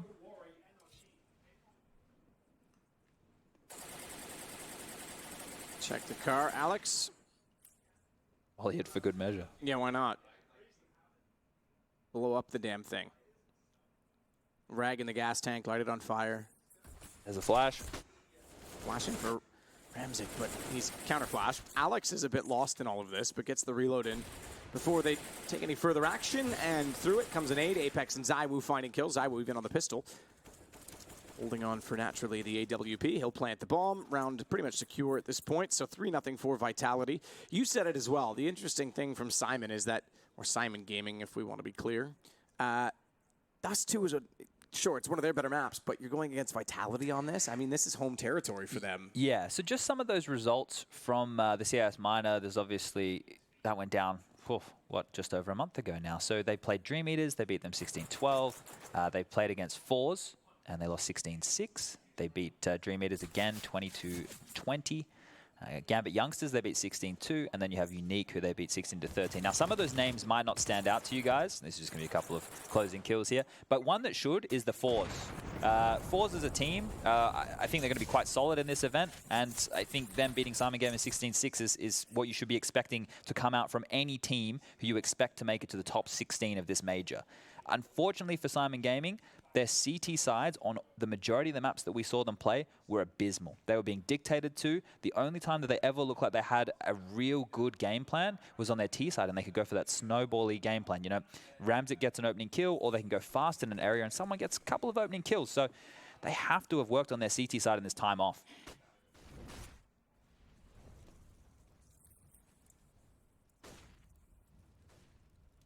RPK waiting to work around the corner again. He's got the close range covered for if they push. Mac 10 in hand naturally.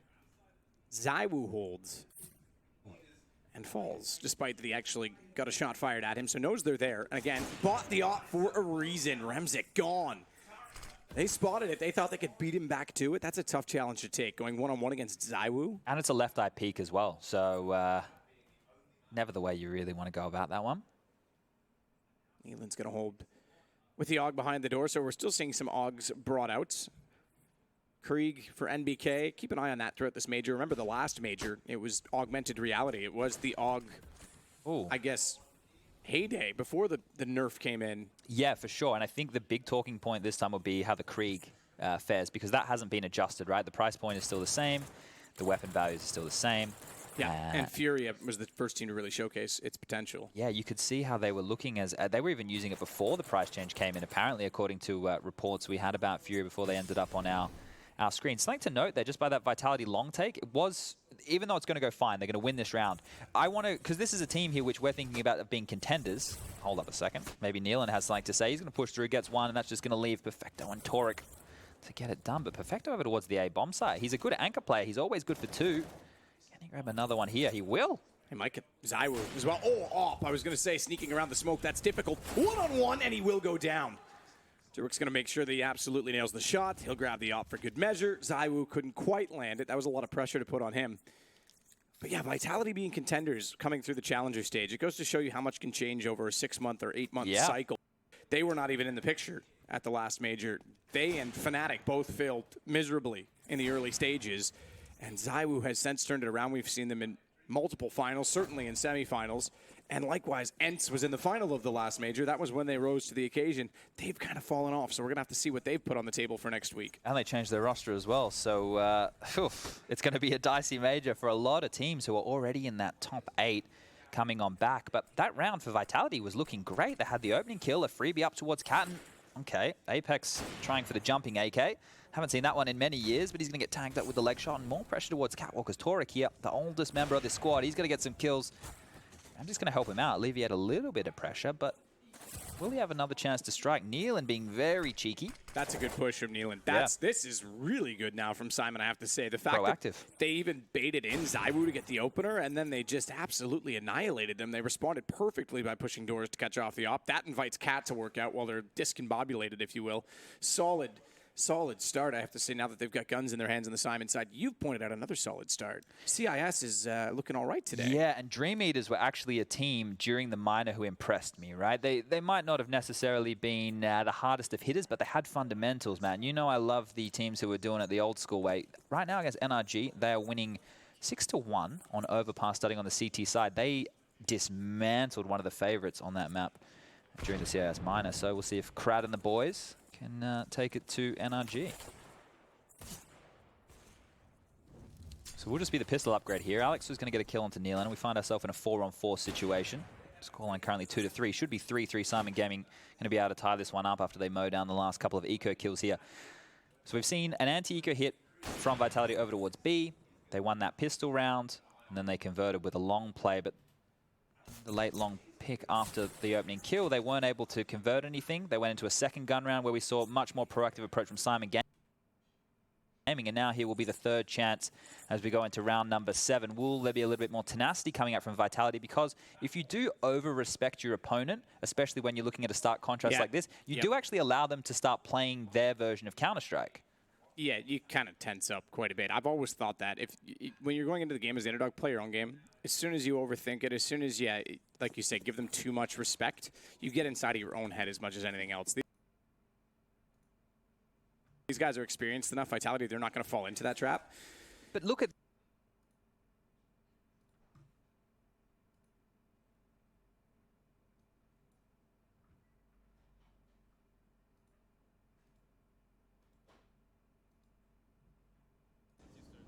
advantage taken once again for NRG. 40 seconds left on the clock. So they've got a little bit of time to play with here. It looks like it's going to be the A play from NRG. Just Forrester left to try and hold them back.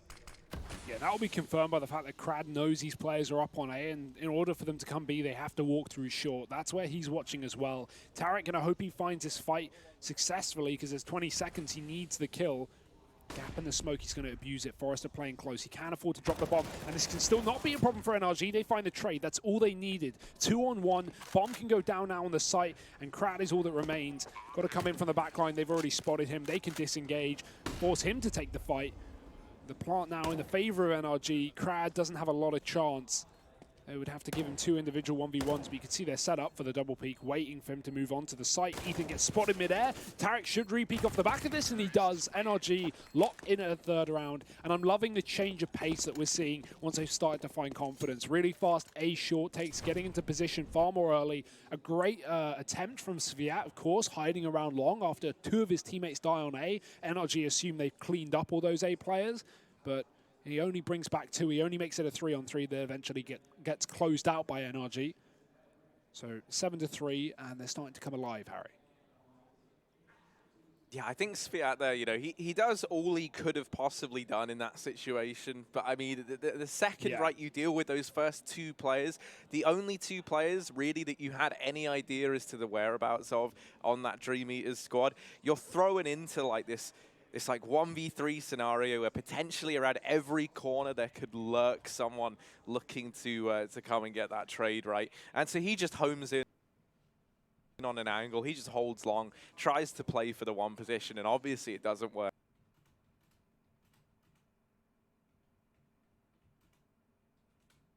out. But I still think a 2-for-1 on his behalf. Yeah. He definitely had done more than enough here.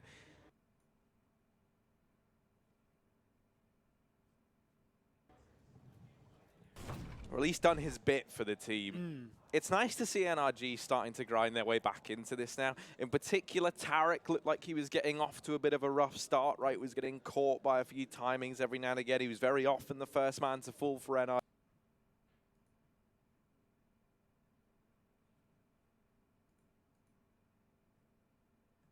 Behind him, barely touch him as a result. Goes down to 95, and he can sneak in with that CZ. Gotta be absolutely sensational, and he is. Kios makes the shot, but more importantly, inside of the site, Perfecto finds 2. Again, he was playing toward the car. See it, mate. That's a good call to rotate him over, but that's a better shot from Zywoo. Gun thrown over to RPK, bomb planted, and they actually have the site to work with. Not the HP. RPK only with 13. But has the Krieg up close, and he's got the armor. Zywoo does not, and he'll play on top of the site with the boxes to protect him. That's revealed, given that he flashed in. Tarek saw that, easily got them both. He knew exactly where Zywoo was after he found the first kill. Yeah, look, Simon Gaming, even though the caliber of opponent they played in the minors was not of the same level as Vitality, some of the things they did do was have these weird limping B retakes during the minor. So it's good that they were able to do that here, because I thought Zywoo had done enough to get them in. I'm also, look, it might sound like I'm being very critical because it is a best of 1. It is the opening game of the day, but this is the highest seeded team in the Challenger stage versus the lowest seeded team in the Challenger stage. And Vitality, to me, are already showing so many set pieces or moves. Like, I've seen them go for that B hit was with full Molotovs and flashes. That's a set piece. Their long take delayed, a set piece, but they were fluffing a couple of the nades. This is obviously, I guess, start of major jitters. It's probably the only way to put this right now for Vitality as the scoreline sits to 5-3. They will now go and settle into a more traditional default. They have 2 players towards Dark, one watching upper, one watching lower. Apex now tasked with clearing out close mid doors, and he has 2 players deeper Catwalk to help him. Alien again. They execute, Matt. They're just going to get...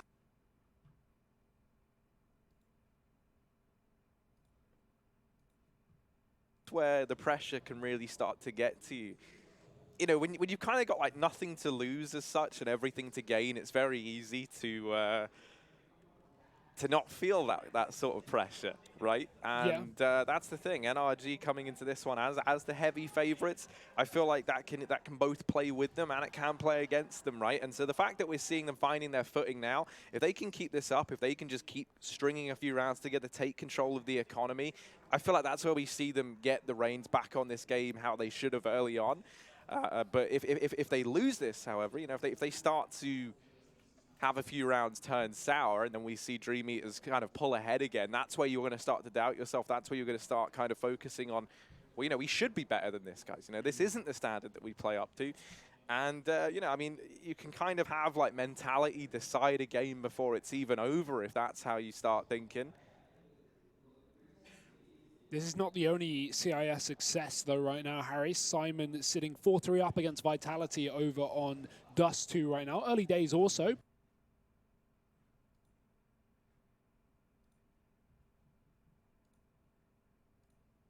For Simon Gaming. I did not think these words would be coming out of my mouth today. Yeah, remarkable. I'm honestly shocked at this point in time that we're here, especially with the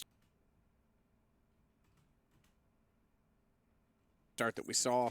Looked pretty comfortable for Change of Vitality. pace there. I like that. I want to, if they go for like a harder, they don't have long spawns, right, ladies and gentlemen? If you look towards the top left of your screen on the radar right now, you can see where the T's are spawned, and they're all leaning more towards the B side. Sometimes you get longer spawns for long, get out there a little bit quicker.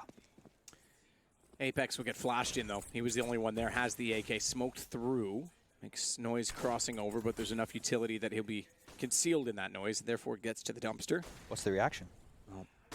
What's the reaction from both sides as well? Because now Vitality pressures Catwalk with him waiting to win out long once they do so. In fact, he doesn't even need to move at this point. He just needs to make sure they have long when the take comes through, but he might have to move if they can't find kills.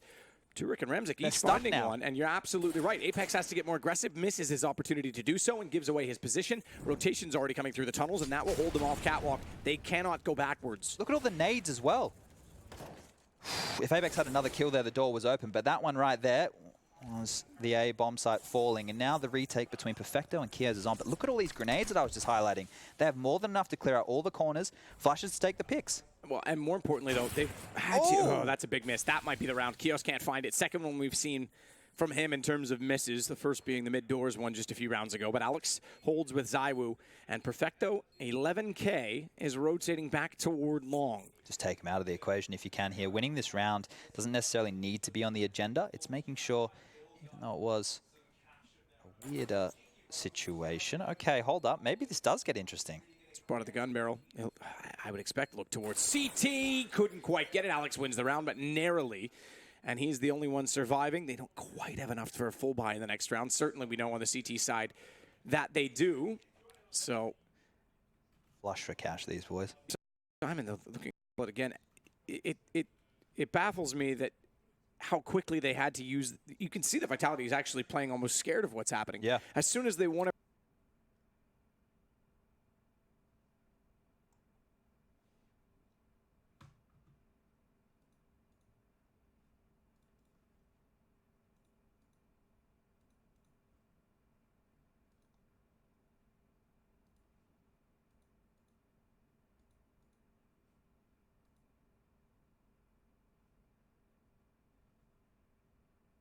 From losing online matches to teams of a much lower caliber, probably teams I couldn't tell you off the top of my head.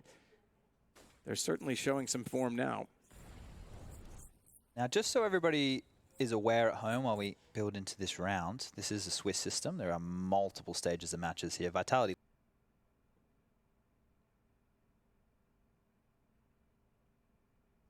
losing an opening best of one, it's not the end of the world, but it does mean that Simon Gaming have an opportunity to battle further.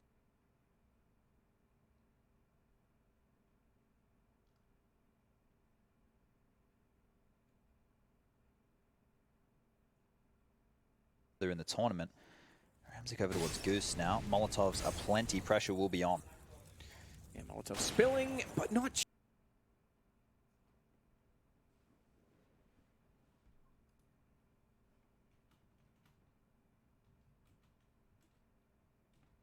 checked. You flushed him out for a reason. Surely someone has to look at it. They do get the response. RPK with a second as well as Turek goes down, but again, early utility, this time rightly so, holding off Catwalk, allowing for the bomb plants. Perfectos with a kit sliding up from spawn. Great flash. It's going to hold RPK behind the box as Alex was in no man's land. Fortunate to catch Kios throwing a Molotov. They want to challenge, but he gets dinked in the process. They still win it out. RPK realizes Perfecto was trying to sneak up the ramp, and we now go to 7-5. Yeah, so that flash there, I said it was a great flash. He was using that to buy himself room to throw the Molotov, not expecting the two Ts to be pushing him from the bomb site. If you can keep them isolated on the ramp or in the site, the retake becomes easier. It becomes more jarring. If they can take territory back, if they can get cat control, if they can get control of that bridge area as well, they have more avenues to slow you down and stop you. So Kios was merely trying to buy himself a bit of room, but unable to do that. And another round on the board for Vitality now, who maybe with this pace, maybe the fact that they're happier to contest long, it looks like more of a defaulty hold now, that they can start to add a few. Inside of the connector with two, just for us to jump spotting B, he's got to be caring of Molly, Monster rather, but NRG aren't coming in through that position. Molly in the connector and more towards the party as NRG trying to force back this aggressive setup of Dream Eaters, but they're yet to know what will unfold. Tarek spots him. Kinky gets the better of him, though, in the swing, and now more players coming out from short. Kinky's got to do a little bit more damage. Stanislaw spotting his head, and Kinky just going to give it up for the time being. Krad doing damage as well, down in the connector, and swapping positions in the smoke. That is so close. Oh, yeah, dear. But that's the bomb. Yeah, I feel like this is better for Dream Eaters. I think NRG maybe have an idea that there could be players behind, but no, Speedak's going to make his presence known. And that stand dropped. Breezy and Cirque left up. And it was really kind of a flip of the coin as to who gets the better of the timings there on that smoke push, who gets the bigger advantage. Now, waited over in party, Breezy wrapping on round. Cirque in connector will delete Kinky, dealing with that first man, but he's lost his teammate and now alone in the 1v4. Likely going to try and just hold on to the AWP, but I mean, there's not really much you could... I just don't really feel as much you can look to do at this point in time if you're Cirque, right? The bomb under the control of Dream Eaters, you've got no information where they are, no money as well in the side of NRG, so yeah, he will just concede this round. Dream Eaters 9-4. Still a very, very strong CT side from the CIS squad. Yeah, I mean, that's a huge round, right? Very aggressive A setup. NRG almost red there, right? They've gone for so many B plays. At some point, Dream Eaters go, okay, they're not going to be B this time. They're not going to go for that fast monster play. Let's set up on A. Let's get in the connector as well and just try and get in the face of NRG. That they do. And Cirque, he couldn't feel safe saving there on long, right? Like, players pushed behind him, players on the A site. I think he just gets away with that AWP, but... This is a rough one for NRG right now. 4 rounds to their name. It's okay, but it's not what you...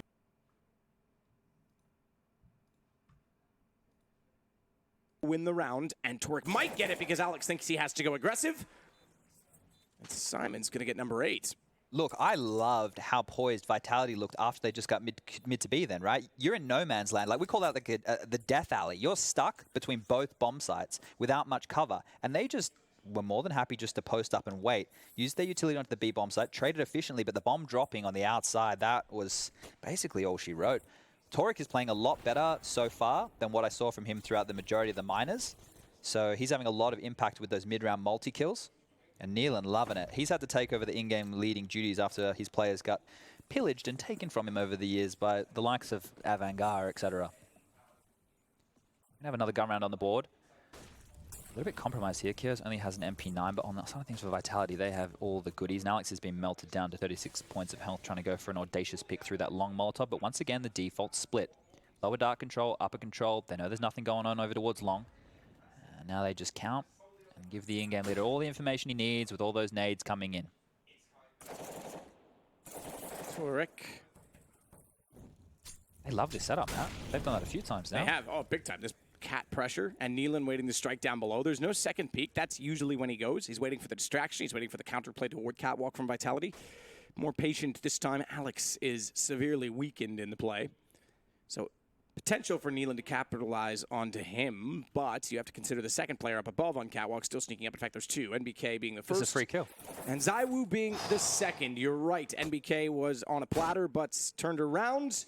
I've not logged on to the game, and as such, we are all now going to look at some stylish hair. This is Ramsey, ladies and gentlemen, boys and girls. Unfortunately, we're unable to get into the live Go TV, so we can give you literally zero idea of what's happening right now other than the reaction on their faces. I can tell you as well that the PNG they've used to print the jersey still has the checkers behind it from Photoshop, if you look at the logo. The Simon Gaming one? Yeah, maybe that's like a feature. I think it's kind of cool, actually. Okay, we're back. Okay, lots has happened, but it's a 2-on-3 situation on the A bomb site. Make that a 1v3 as RPK with the AK-47 has some big frags to find. RPK will find, another. Thought he was going to look away too soon, but got him on the last bullet. Not the headshot he would have desired. Doesn't matter, still effective. Finds himself in a 1-on-2, but needs to be careful not to have a nade in his hand, which he did, and Kios gets up with the MP9. I think that's number 9 or 10 for them now. Number 9. Did you see the pick'em predictions? Like it had 99% Vitality, 1% Simon Gaming. Obviously, it's not in this matchup specific. I think a lot of people would have had Vitality to go 3-0. In fact, I think I tweeted out that I thought Vitality was... Look, I don't want to talk about it. I said that 4s were going to go 3-0 because I'm kind of playing the game where you just need to get 5. The whole Vega pick from Jason. Well, but I actually think 4s, right? I can't wait to talk about them and see them because there's a player on their team, Xe Powers, an AWP player. He is phenomenal. That guy, I've seen him do some very naughty things. I feel like the op roll's back. It like feels like it, 2015 right? Nerf really took it out of the main spotlight, but now we've got guys like Zywoo coming back around with it. Obviously simple of course. Yeah, but there's more and more youngsters picking up the gun and getting good with it, and maybe again that has to be with the young players learning post Nerf and not already having those bad habits. Like Kenny had to reinvent himself. Yeah, that can be a very hampering thing to players' gameplay when something which is fundamental to them gets changed. But here we're going to see a force buy in the last round as aggression up towards the Xbox. It almost was a TK fest right there, but Torek will get the kill on Alex. Now more pressure applied to Lower Dark. Kyo's sneaking around, is going to walk out. A little bit aggressive, doesn't even matter. 10-5 CT side for Simon. That's impressive start against Vitality. Best of one Swiss system. This would knock Vitality out of the 3-0 prediction point that a lot of people have them in already, and we all know we only play major. NRG, they need this more than anything. It's again the triple B boost that didn't really find anything when they pulled it into the first rifle round, but let's see if NRG walk into it this time. It's a nice split. Crack gets caught. Now, they definitely won't expect this position, but they've already fallen off for the boost. Dream Eater's moving inside of the site, and NRG running out through Monster. It's a quick execute for this terrorist side, and they finally have an advantage to do it with. Yeah, already all 4 players here for Dream Eaters knocking on the door of NRG, and it's Forrester and Sphere between them, finding 3 kills, Ethan and Tarek. Suddenly, they were looking good. It was looking like an NRG round. Now it's thrown into the 2v2, but they're making quick work of Dream Eaters on this retake. Sviat left up alone. 1v2 required, just 4 points of health, and it's not looking good for him. Ethan shuts him down. They will round out a 5-round half there on the side of NRG. So pretty even Stevens down the middle is what we would expect, like a very run-of-the-mill kind of scoreline. NRG still behind at the end of that first half. Can they catch up as we expect? Or are Dream Eaters going to keep on impressing? We will find out after a quick commercial break.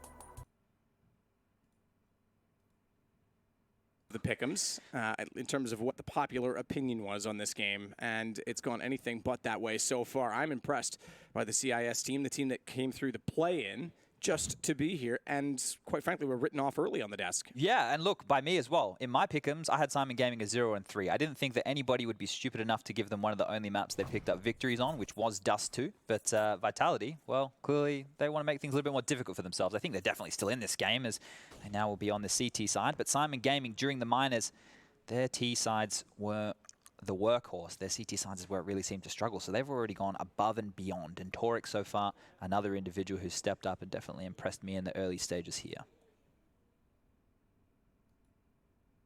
It's default round on the pistol, coming out nice and slow, making sure there's no pushes across the board. 3 players in lower with the bomb on the back.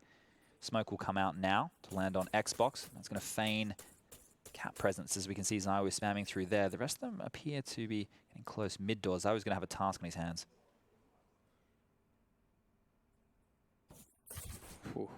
Perfect. That was so quick. Yeah, they doubled into him so fast. It looked like it was just a clean, concise shot, but it was 2 all at once. Hit him with the old 1-2 punch. Ramzik will hit Alex with something far stronger from a P250. Headshot and a long take. They can now work onto Catwalk in conjunction with each approach and all their team together. RPK, though, does at least get 2, but not enough. They are fast on the flank. NBK the first to arrive. He takes down Kios, leaves them a bit of a chance. Him a bit of a chance. He is alone in a 1-on-2. Bomb already planted, therefore knows that Nealon is behind the boxes, but has to hold an angle so as such to not give a headshot to Ramzik, and he's successful on his attempt in doing so. Ramzik still, though, the boss, the final boss in this pistol round, trying to work back out, and NBK does not have a kit, so pressure applied onto him. And what an important round, considering the context and scoreline of this game. Ramzik down below hears him coming and makes no mistake on the shot. There was a kid and 2 flashes available on the ground somewhere, so I wasn't super panicky for Nathan or MBK in that moment, but wow, some good shots there from Ramzik. I was even a little bit baffled when I saw him drop his P250 and pick up the USP. Obviously, loving that one on the pistol rounds, just splits those heads apart. And that's a huge round right now for Simon Gaming. This is looking like we're getting into the danger territory right now for Vitality. I think if Simon are going to play the same way that they did during the minors, which their CT side wasn't indicative of that, so this is a baseless comment, but if they do, it's going to be fast-paced. Lots of long plays, very snowbally. They will keep pushing, right? They want to take fights. So if you're pulling out a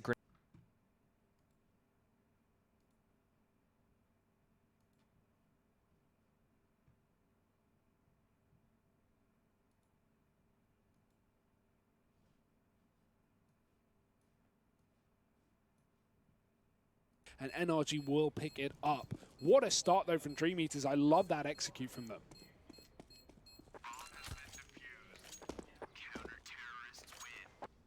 Yeah, I've already been very impressed with kind of how dynamic these defaults, these little set pieces as well that Dream Eaters have thrown in have looked. Right, they've done a good job of keeping it varied, and especially on the CT side, it seemed like they were doing a very good job of playing proactively, right, and getting like tiny tidbits of information here and there, and then just using that to make those mid-round calls and change up positioning on the fly. Will their T side kind of be more of the same, or is this where we finally start to see some problems occurring for Dream Eaters? They've gone for the hero AK buy, or the Russian AK buy as it used to be known. The one rifle in the hands of Kinky. He will get out towards mid with it.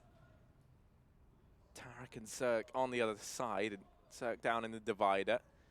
Now starts to back away. So mid control will get taken by Dream Eaters. They spot a player out down towards B. They still don't really have much of an idea as to where this play looks to end up. A lot of it going to fall onto the back of Kinky, and whether or not he is able to be that catalyst, if he is able to be the point man with the rifle in this round. Ooh, I like this little boost towards Toilets. Tarek, oh, he got spotted on the cross. I don't think he would have seen Kinky there through the glass, but now Kinky knows Tarek's pinned. He's going to go back in, and to his death. Great way to start off with a pick here for Dream Eaters, but again, you have to remember that 4 of these players have nothing to their name but pistols and no armor. Pressure really is on Kinky to do the damage. Cirque spots another player. Sviat with the bomb gets dropped as well. Krad's up from long, and he finds a timing. He finds a kill as well. Cirque gets dropped. Stan is the only defender on this site, but this AK rips him to shreds. 2 CTs left back up. Plenty of time for Dream Eaters to close the gap, but they will get this bomb down on the site. No armor left, no problem left, as Ethan gets dropped as well, and Breeze on the flank has to do it all on his own. He's found a bit of damage, but they're just going to flood away from this bomb site and make his job very difficult. Yeah, that is so devastating for Breeze. Yeah, he gets a bit of damage onto Krad, but not Forrester, the man who was just 7 points of health. And so the fact that he doesn't even get one there, now he's throwing into this 1v3 clutch, and they're just playing for the defuse on the side of Dream Eaters. They're waiting for him to have to tap that bomb, and they're whittling away at the HP. An AK on an armor is all that they had in that round, and they're able to find success with it. 11-6 at the end of the first half. Sorry, what am I on about? 11-6 at the end of that round. Dream Eaters now looking to move into the lead in this.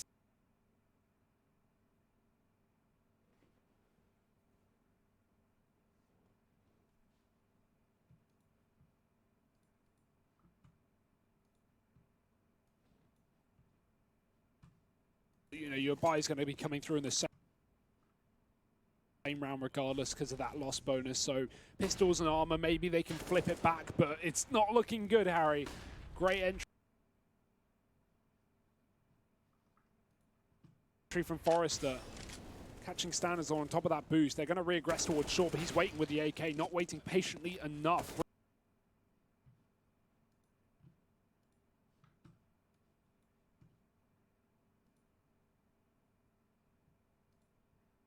Couple weeks we can have a talk. Let me know how that goes. I look forward to the minutes of that meeting. It'll actually probably only be a few. Let me rephrase. Yeah, I was going to say, I look forward to the seconds of that meeting. No, they're cool. I talk to them every now and again. But right now, we have 3 players, make that 4, out towards long of Simon Gaming. 3 in the A-bomb site ready to receive from Vitality. And the only good gun in play right now is that AK-47 in Alex's hand. So he's going to have to do the lion's share of work here. Nilan working with the Krieg at close proximity, and it catches him out because there's 3 players staring him down. MBK effectively got the kill on his own with the headshot from the scout, but he was already being tagged up slightly by a pistol. ZywOo, AK. Good call here. They know where the gun is. Torek. Yes, for the second. Just barely. Got Apex. Slowed it down just onto ZywOo, and you're right. You said it. They know where the gun is. They know where the AK is, so they're trying to work away from that. And ZywOo knows he does not have rite of passage back toward middle, more so because 2 teammates just perished from that position, but also the smoke down. His chances looking very slim. 14-5, inevitable. And ZywOo perhaps, was he spotted? I don't think so, but needs to keep, yes he was. Okay, Torek backed off accordingly, but needs to keep the AK and could not do that. They'll buy either way, and will naturally go on to the AWP, but could have easily given that AK to a teammate, and we know what that's capable of on a CT side. He's got the AWP out now at least, so at least that can fill the French fans with a little bit of confidence. The water bottles will be swigged. It looks like a tactical timeout is being taken right now, called by Vitality. It's a very important time for them to talk through what they need to do. So far we haven't even really had that many rounds played in the second half. They just need to probably play a standard round. I know that sounds ridiculous, but just play a standard round, just hold them off, you know, use your protocols, lock down a B rush, lock down a long rush, you know, lean 3 players there. If they want to go for the fast cap play, that's cool. Have your AWPers swing back, you can play retake A, just do a default round, right? You have the better individuals, you don't need to do anything too tricky, you don't need to try and set the pace or do anything insane like that. We saw so many executes coming out from them in the early stages in the T half. Maybe they're complicating this a little bit too much right now, but we'll be underway. Looks like it wants to be a fast mid to B split coming in right now from that of Simon Gaming. Bombing up a dark. 2 players biffing cap for control. Nealon's going to get tagged up through the door. Let's see if they want to continue with this because they were able to do it before. Is it going to be a fake? Drop down. That is a greeting if I've ever seen one. Welcome to my spawn. This is my op. And this is my Molotov. Oh, that's a counter Molotov. Firebox for a reason. They're forced to shuffle and scurry. ZywOo burns Nealon on the other side, though, so the Flames doing damage in both directions. Perfecto, though, does have the site open, and Kios will put the bomb down in B. 4 versus 3 on a very, very needed retake, or else we go to map points. This bomb site has to be top 3 hardest bomb sites to retake out of all 7 maps in the pool right now. Ramzik missing the first shot might give them a chance because he's gone low, and Apex able to swing. Now a 2-man advantage. Perfecto and Kios needing to respond. They want to do so toward mid, but they know the timing is against them as they work back in. Perfecto finds 2 despite being blinded up as he looks through the lens of a Krieg. A lens that tells him the other as Apex finds the shot instead. They will survive to find a 6th round and still not facing overtime point. I just want to let everyone know, I got super excited because during the minor, Perfecto from that position had a 4K where they ran out mid to B and he killed them all in similar fashion. And I thought we were about to see the same again. However, it was only 2. Everyone calm down. Everyone relax. There's still a lot of rounds of Counter-Strike to potentially be played here as we are into round number 21. The scoreline 14-6. And Vitality have begun the grind. 2 AWPs now. ZywOo and MBK both wielding the big greens. RPK will be down on the FAMAS. There's 3 defuse kits in play. And Simon Gaming, they've taken their foot off the gas a little bit, Matt.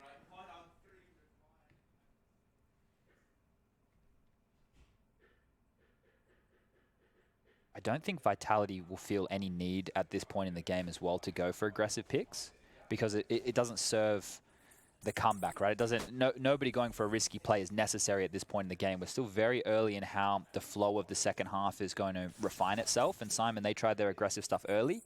The first round was great. They tried the fake in the second, unable to get that pulled off, and now they've gone for the default. So their gimmick in terms of the fast play has already been used, and now they're going to have to see if they can fall into a more standard style of CS, and this is where the snowbally stuff did come into play. I love that Molotov. Can't get enough of it. So they have mid control. They've got 1 player up cat. They still need to clear around the corner from the aggressive AWP angle, but 45 seconds left on the clock. They might be a little bit telegraphed in this A approach.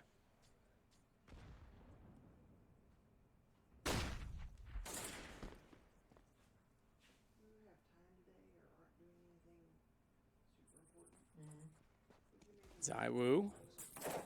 Ooh. Decent re-peek back out as Alex and ZywOo converged. And now ZywOo goes to work. That's more what we expect from Vitality as he gets the op and the angle, but still, they've got work to do. 14-7. You said it. They could still come back from this in the modern context of Counter-Strike. We've lost a few of the ebbs and flows, unfortunately, but we've gained more excitement in each 1 minute and 55 seconds. Reset potential during a comeback was something that was always favorable, and that's why I say still on 14 rounds. Yeah. If they had got that 15th and you beat them again, you force the reset, you actually increase your chances of coming back. That no longer exists either. So in some respects, yes, Vitality get the benefit of having more guns, but also the lack of a reset makes it somewhat difficult should that opportunity have presented itself previously. Yes, I guess one of the things that they have to be careful with is on these type of rounds, when they are going against no head armor, they can't be giving away more than 2 guns, right? You need to make sure that you're keeping 3 players alive. Ideally, we want to be looking at 4, but they want to start building that economy. If you take a look on the right-hand side of your screen there, you can see all that green cash under their names. They want those figures to be up in the 8, 9K mark, and that's going to be necessary as this comeback starts to begin. Run boost coming on out will be failed. Zai will be gifted a limping Kios, and there's almost the double. We'll tag up Nealon with that one as well. Molotov to stop the short plant. Perfectly done by Zaiwu here. Will allow the rotation for his teammates to come in, and the vice grip should close on Simon for this round. The Beehive. We should do more B references. They really like that over there at the Vitality gang. Or do you think they should buzz off? Might be a bit early for that. Sorry, everyone. Yeah, it's a bit early. Yeah, we'll save those. Yeah, but too many puns for me. I'm not a pun guy. You know that, Chad. See, TTC, it looks like they're still like the... Maybe they're a racing company as well or something? It's like Stripes. Checkered flag. Yeah, potentially. Not Stripes, but yeah, I get what you were saying. Yeah, same thing. Well, no. Okay, then. Double AWPs again. MBK and Zaiwu are still going to keep those. So this allows them to lock down the B bomb site. MBK on the AWP towards the back of Plat. That's a position that you want your bomb site anchor to just be able to patrol and control. As RPK over towards Long, not going to get flashed out of position, but will be traded. Nice 1-for-1. Simon Gaming have expended a lot of utility though just to get this part of the map. So only a smoke and a flash remains. Looks like they just want to continue down Long. Ooh, missed opportunity. This is from very... the op, and I was going to say the flash. Yeah, that was a bit awkward. If they'd come up the stairs then, they might have been able to get away with it, but they still have. Simon finding 2 from 1 from Torek and 1 from Perfecto. Kios found the other 2. He's gone in this round, but NBK in a 1-on-3. He needs to save. Yeah, I was just going to say no money, and he holds the op. Zaiwu has $0 He's in the done bank. for. He's Torek's too for close. Yep, done. Wow. You don't often see, like, okay. He has 7.8K in the bank, so you're thinking for him, it's fine. But if he held on to that AWP and he dropped over to Zaiwu, they would have, I guess, a little bit more longevity down the stretch. Right now, guns have to be dropped across. We can see RPK. He's going to be able to afford a rifle if he wants, but won't have a lot of utility to go with it. And as the long anchor, you're going to be relying on that mid to late round. Your other teammates can set you up in the early stages. That's no problem. They will get him an AWP. So they're able to get the buy across. That's 2 Famouses on the board, 2 AWPs still, and the M4. So things have been dropped around, but Alex is the one who's actually gone without utility. MBK's dead. So this round here, another one where the advantage. Torek is absolutely ravaging Vitality this game. Zaiwu forced to extinguish flames under his own feet. Still manages to get a kill onto Torek. Maybe Simon are sponsored by a racing team, and they are looking for that fast checkered flag. There you go. But you said stripe. There's only one striped flag in racing, and it means slippery surface. And I'd say that's what Vitality's on right now. Oh, dear. Ramzik is just throwing some more oil on the track because things are looking... Yeah, that sucks. Very, very dicey right now. MBK and Alex are both taken down. Zaiwu, RPK, and Apex, the last remaining survivors from Vitality to fight for the opening match here of the major. Ooh. No way. I don't know how he's alive. I have no... Okay, that's... Yes. Fool me once, shame on you. Miss me twice, you're dead. Basically, for Zaiwu. This is over. This is it. It's done. Perfecto's got RPK. You're right. Absolutely. And there, you said it. This guy's hype. Look at that. They took down world number 2 to open the major. The lowest rated team here just took down the highest rated in the challenger stage. That is incredible. And the fact that Vitality fall like this is certainly going to play in their minds. They've got to... Like 12. I didn't get home past 12. in the lead. So work out what NRG are doing, work out how you want to solve that problem. Mainly it is those AWPs, as you've brought up as well. Cirque and Ethan really finding damage and impact with those. But the money is still a bit of a problem for Dream Eaters, so going to be a half buy, just pistols, likely not even see much armor here as well. Yes? What are you talking about? No, I didn't want someone stealing the Jeep. Yeah, I mean, since seeing these double orbs poured out for NRG, it has seemed like a kind of new lease on life for this CT side. The problem is they've just left themselves with no room. It's Cirque once again on this AWP to open this round up. Obviously, it's only the pistols they're up against, so this is one that NRG should be looking at to convert and continue to make this comeback at least look doable. Oh, no.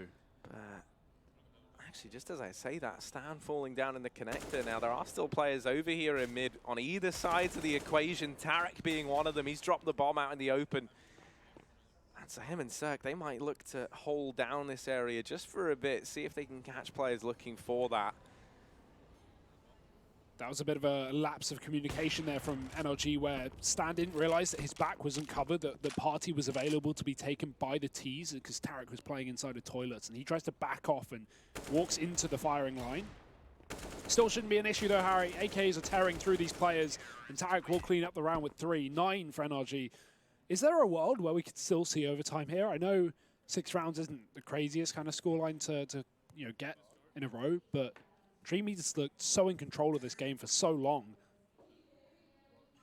That's the thing, man. I think that this kind of game, like I don't think you can look at this and say whether or not we can see overtime, even if we were like 1 round away from it, right? Even if this was 14-15, I would never feel comfortable to say that it looks guaranteed. Just because Dream Eaters, they'll have like these moments where they look so like cohesive. They just work, synergize so well together. They're even throwing this this quad boost in. Will they get anything from it? Someone's rotating down. If they go towards heaven and try and jump into the pit, that could be a kill, but they reconsider. For a second, it looked like Tarek was going down towards B, but changed his mind. Realizing that with a double A long setup, they have no control towards short.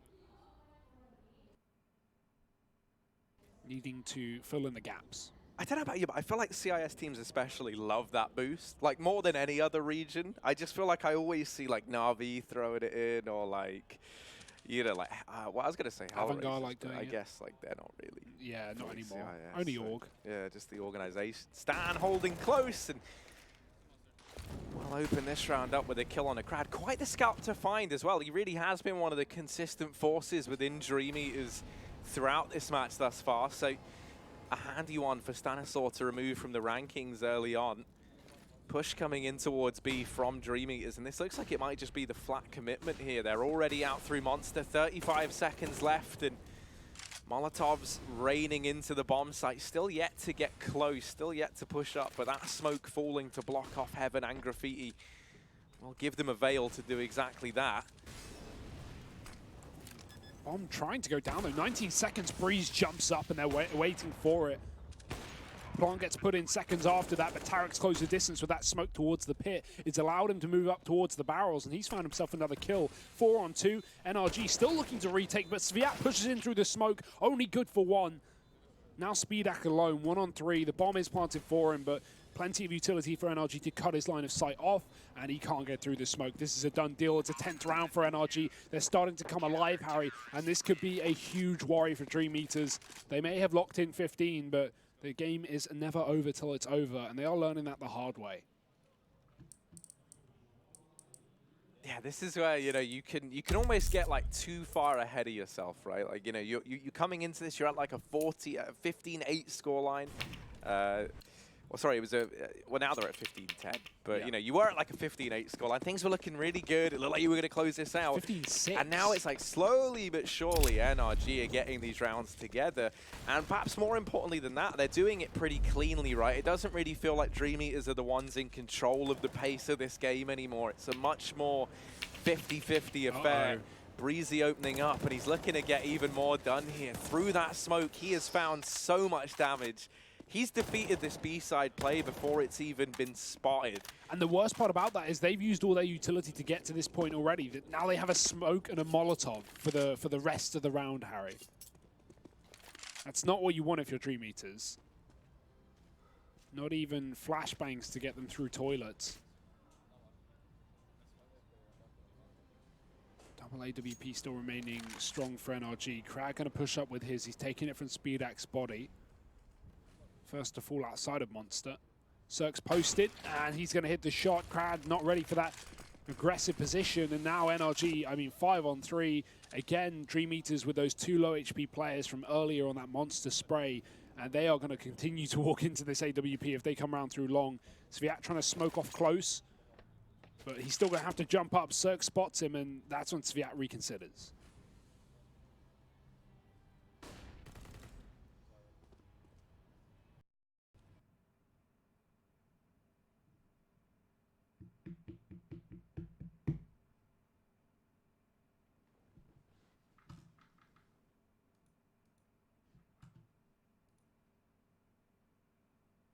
To step up when it matters most. They hold down the A bomb site, they lock it in, they keep that round under control, they don't let the early advantages that they are able to pick up slip through their fingers. Because that's the thing, I mean, I think for NRG, it would be so devastating now that you've made this look so doable, now that you've kind of shown your true colors later on in this game, if it does just slip through the cracks, right? If it was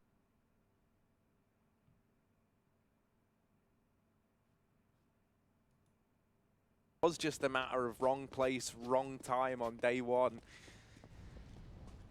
But it's looking up right now, 11-15. NRG slowly but surely getting back into this game and making a comeback look more than possible. Tarek, it's been a real return to form from him in these last few rounds. Rising up through that scoreboard, went from being very, very quiet. It's now being up alongside the rest of the squad. Cirque him with another, and just Crad and Forrester remain, really not given much of a chance to find anything in this round. NRG 12-15. Finally another buy back on the cards for Dream Eaters. But, I mean, 6 rounds in a row now, Harry, to their name, and Dream Eaters, they've got to be sweating. They've got a couple more rifles up the sleeve. Obviously, max loss bonus still being a factor here. But money ain't mattering if you don't do anything with it. Aggressive setup again, the boost with the AWP, and Cirque double scoped up, even gets the kill. Krag gonna trade it right back though, does drop that AWP in the party. Won't be a worry, Speedak has his own anyway, and Ethan's got a secondary just as backup. We'll decide to rotate round back up towards that A site in the form of Stan. Ethan stays in heaven to enable him to play both B and A. At least be very quick to rotate between the two. Only Breezy committed within the site, but Dream Eaters going towards A along with 3 here. Knowing that the main AWP player of this A site is gone, they're going to have a far easier job of getting up through long. Yet to clear the toilets though, so still got to remain very, very careful about these close positions. Now they can set up a deep smoke, try and get up towards that site. And that's the shot they needed. I mean, talk about seizing an opportunity, right? That boost gets thrown in, and they get a millisecond where they can claim a man advantage, and they catch the perfect timing. A bit of chance, a bit of luck has rolled the way of Dream Eaters, and now they sit 4v3. Match point 15-12, trying to deny the comeback, but Stanislaw, their nightmare, back in the toilet, swinging wide. He's in with another. Speedak's gone. Breezy and Stan, they save the day. They keep that dream burning. NRG, another round. And now just 2 away from overtime.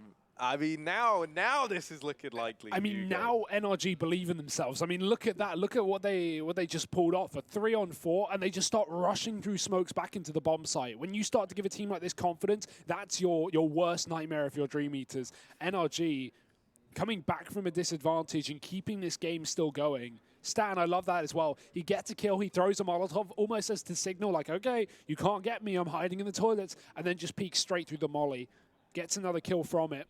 Bomb gets dropped on the other side of the site, and that will be NRG bordering overtime here. 2 rounds away. No bomb plant either for Dream Eaters. I wonder if they've even got a full buy for this round or if they go for a half investment to save money for the last. More likely than not for Dream Eaters. Depends how much kill bonus they already had. And they had plenty, actually, so it will still be a buy coming through. No AWP, but not a worry. The worry is a scoreline. The worry is the fact that NRG have pulled 7 rounds in a row to get back to this position, but Sviat almost catching the boost here. That was a kill that a few rounds ago Dream Eaters got, but this time slips through their fingers. That's not a metaphor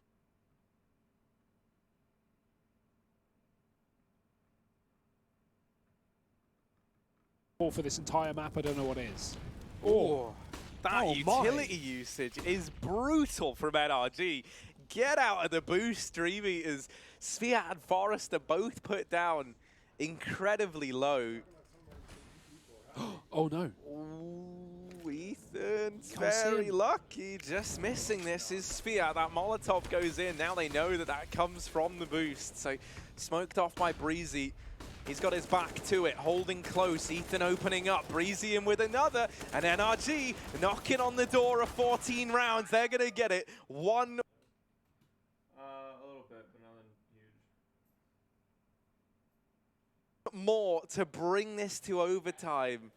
It was 15-6 in favor of Dream Eaters, and we might be about to see OT.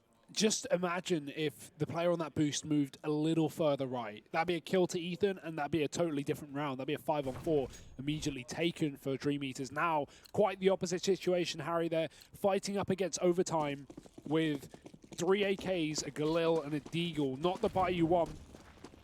And NRG, still this double AWP. I don't blame them for it. Ethan's going down to the connector early. There's no one here. Dream Eaters piling their forces up towards the top site.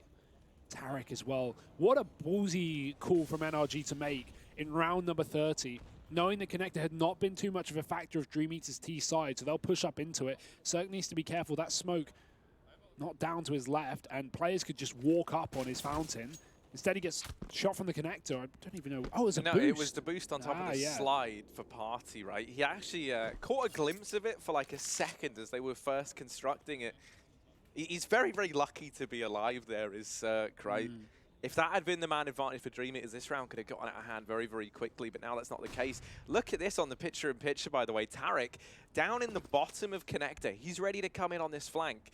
And even if he doesn't get any kills from it, which doesn't necessarily have to, it's the information he's getting right now that could be so valuable to NRG. Cirque spotted players out towards short. He's called that to Tarek, who's now coming in on this rotation. 3 players inside of the A bomb site. NRG, they are positioned perfectly to get us to overtime. This is all the recipes, all the makings of a successful round here. They've just got to close it out. Oh, and spotted as well. Tarek sees the boost. He knows there are 2 players around this corner, and the same on the smoke on the main screen as well. Tarek finding one. Stan waiting in the cubby as well. Tarek's doubled it, and Dream Eaters are getting shredded limb from limb. They have no idea what's happening. They do check the corner. They do find Stan, but Tarek's still kicking, and Cirque's dropped another. That's overtime locked in. 15-15. And the game that keeps on giving will do exactly that, Harry. So if you are just tuning into the Major, what a start to the day we've had. We've had a day of firsts, Hugo. The first day of the Major, the first games of the Major. We had the first CIS upset of the Major going on over on the mainstream. And now we've got our first overtime comeback story potentially here on the B stream. Hey, we could even have our second CIS yeah, upset. It's one or the other, possible. right? It's like we either get a spicy upset from Dream Eaters, or we have NRG making it like a bit of a statement. I think it's fair to say that's what this is, right? If you go 6-15 down, you pull it back to OT, and then you win. That is like a bit of a statement piece, I think. Yes, definitely. And I mean, that just shows the confidence of this team, right? To still be believing in yourself at that kind of scoreline in your opening game, losing to such an underdog and pulling it back. I mean, honestly, my opinion, NRG are going to win this overtime 4-0. I don't think Dream Eaters have got a round in them, even with the money. They have just looked in shambles for the past few. Maybe when we see them on their T side, or sorry, CT side rather, they find a little bit more success, as that was where they initially got their 10 rounds. But other than that, Harry, this is a rough one. This is a very rough one. You can see they are certainly not looking too happy about how this matchup has gone for them, considering this was almost a surefire win. And now we've got to go to extra time, overtime. So this is where, like, we always speak about the benefit of being an underdog, right? And the benefit is when you're winning, or if you're, like, making the comeback happen or something like that, then it's great. It's like fuel to the fire, right? Because you've got nothing to lose at that point in time. The problem is, if you're the underdog and you go 15-6 up, and this is the biggest opportunity you have ever had in your playing career, and then your opponent starts to make the comeback happen, that is when the nerves really kick in.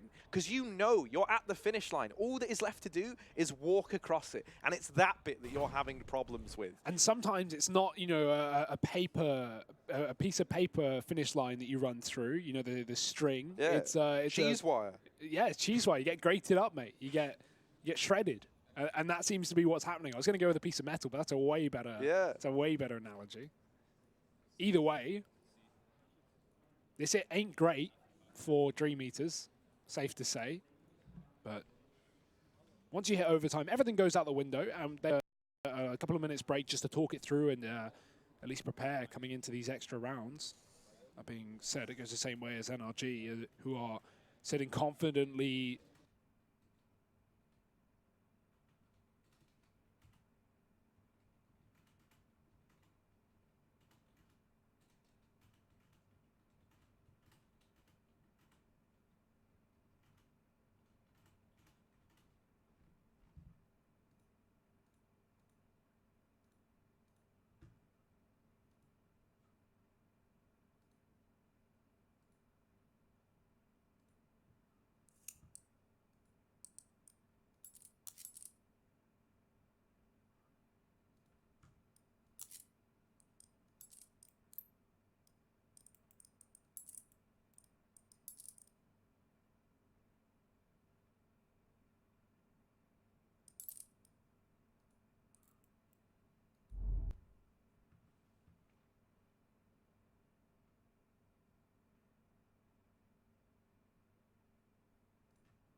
And some effort, and I feel like the problem that they're having now is just that it's very, very hard to keep your composure when things were looking so good and it's all turned so sour. For NRG, I'm really liking this because I was really worried we were just going to have an NRG kind of like London fiasco, but maybe like one better, you know, like, okay, yeah, you leave in the challenges stage, but still, like, you want to be going further than that. So the fact that they've remained resilient and recovered so well, I feel like the names that you really have to be speaking about here, Cirque, top of the board, right, lights out on the AWP. Ethan, right behind him, has his been on that secondary AWP, and he was, you know, the second we had someone to kind of supplement Cirque, rise up alongside him, then that was when we kind of saw this team starting to come into their own a bit. And also, I think it's important to mention Tarek. He was trailing behind on like 5 kills heading into that 23rd round, and now he's set up alongside the rest of the squad. So he's done a stellar job of turning his game around on an individual level. And you can really kind of see how that's been complementing the team as a whole. Just one man fixing how he's been playing within the squad. That last round is a great example, right? Tarek going on that deep flank, pushing in through connector, getting behind the opposition and getting that triple kill to cement the overtime. And I feel like a lot of that is coming off the back that he's kind of starting to feel confident again. He's actually making these calls within the team, right? Trying to be the man to find the opportunities and create the space instead of just playing a very, very safe style of CS, very conservative like he was doing initially. Which I feel like, you know, a lot of players do it. If you are struggling to hit your shots, you don't want to be making the big plays, right? You do just want to fall back into your comfortable angles that you know and love. But where's the fun in that? No, yeah, exactly. Tarek's been chasing kills, chasing fun, and he's been having a great time. Chasing content, mate, and I don't blame him right now. NRG are going to be content with this scoreline, 15-15, after a 15-6 lead to Dream Eaters moving into that second half. And now, well, many more halves ahead of us once we get into overtime. couple of replays first. Obviously, this was that big Tarek flank that you were talking about in the previous round. It's going to be the longest replay of all time, in fact, because he's sneaking. Nice to see Dream Eaters making use of those window boosts. They've done that a few times this game as well. That's something you don't really see many teams put too much stake into. But finding successful picks out of it. Not in this round, though, as you can see. And hopefully we're getting back into things now. All players looking readied up and headsets are back on. Chet is standing, not sleeping, and that's good news.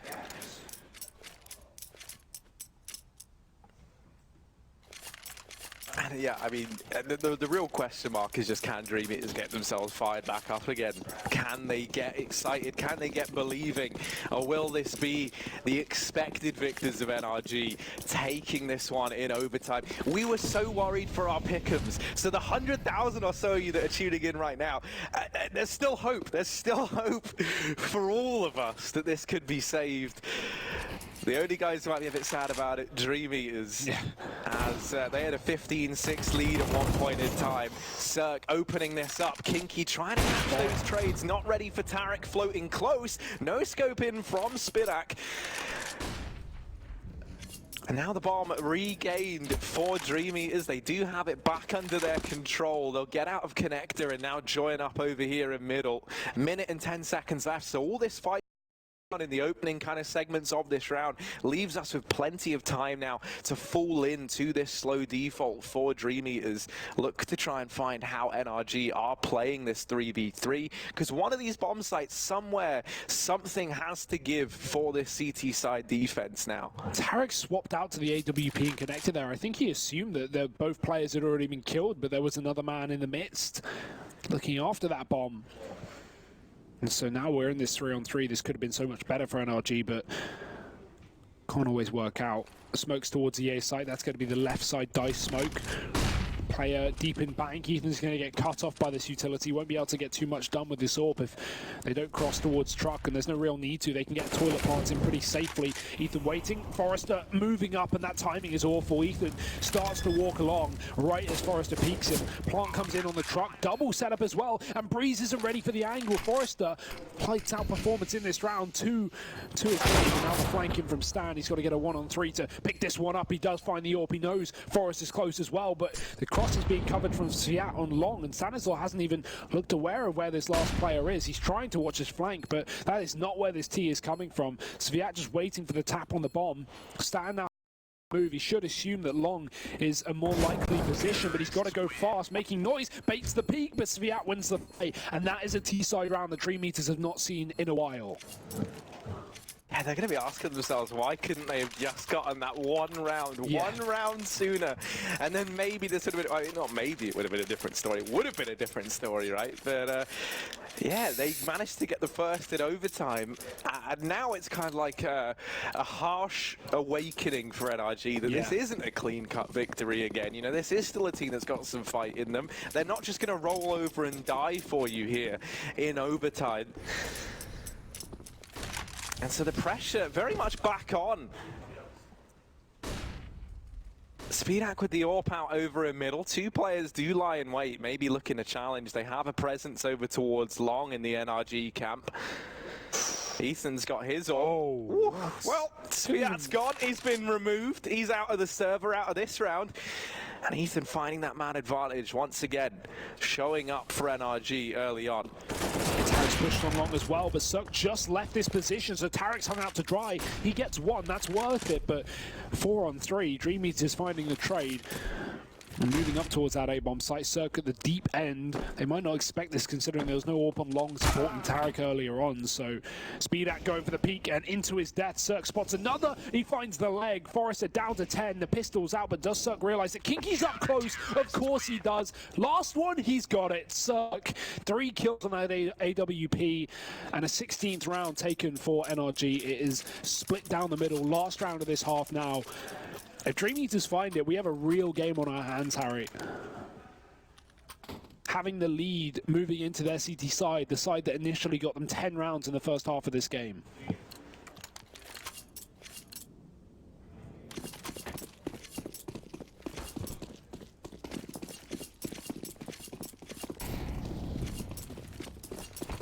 Yeah, and it looks like maybe we're going to see them try and use these AWPs once again to create some space early.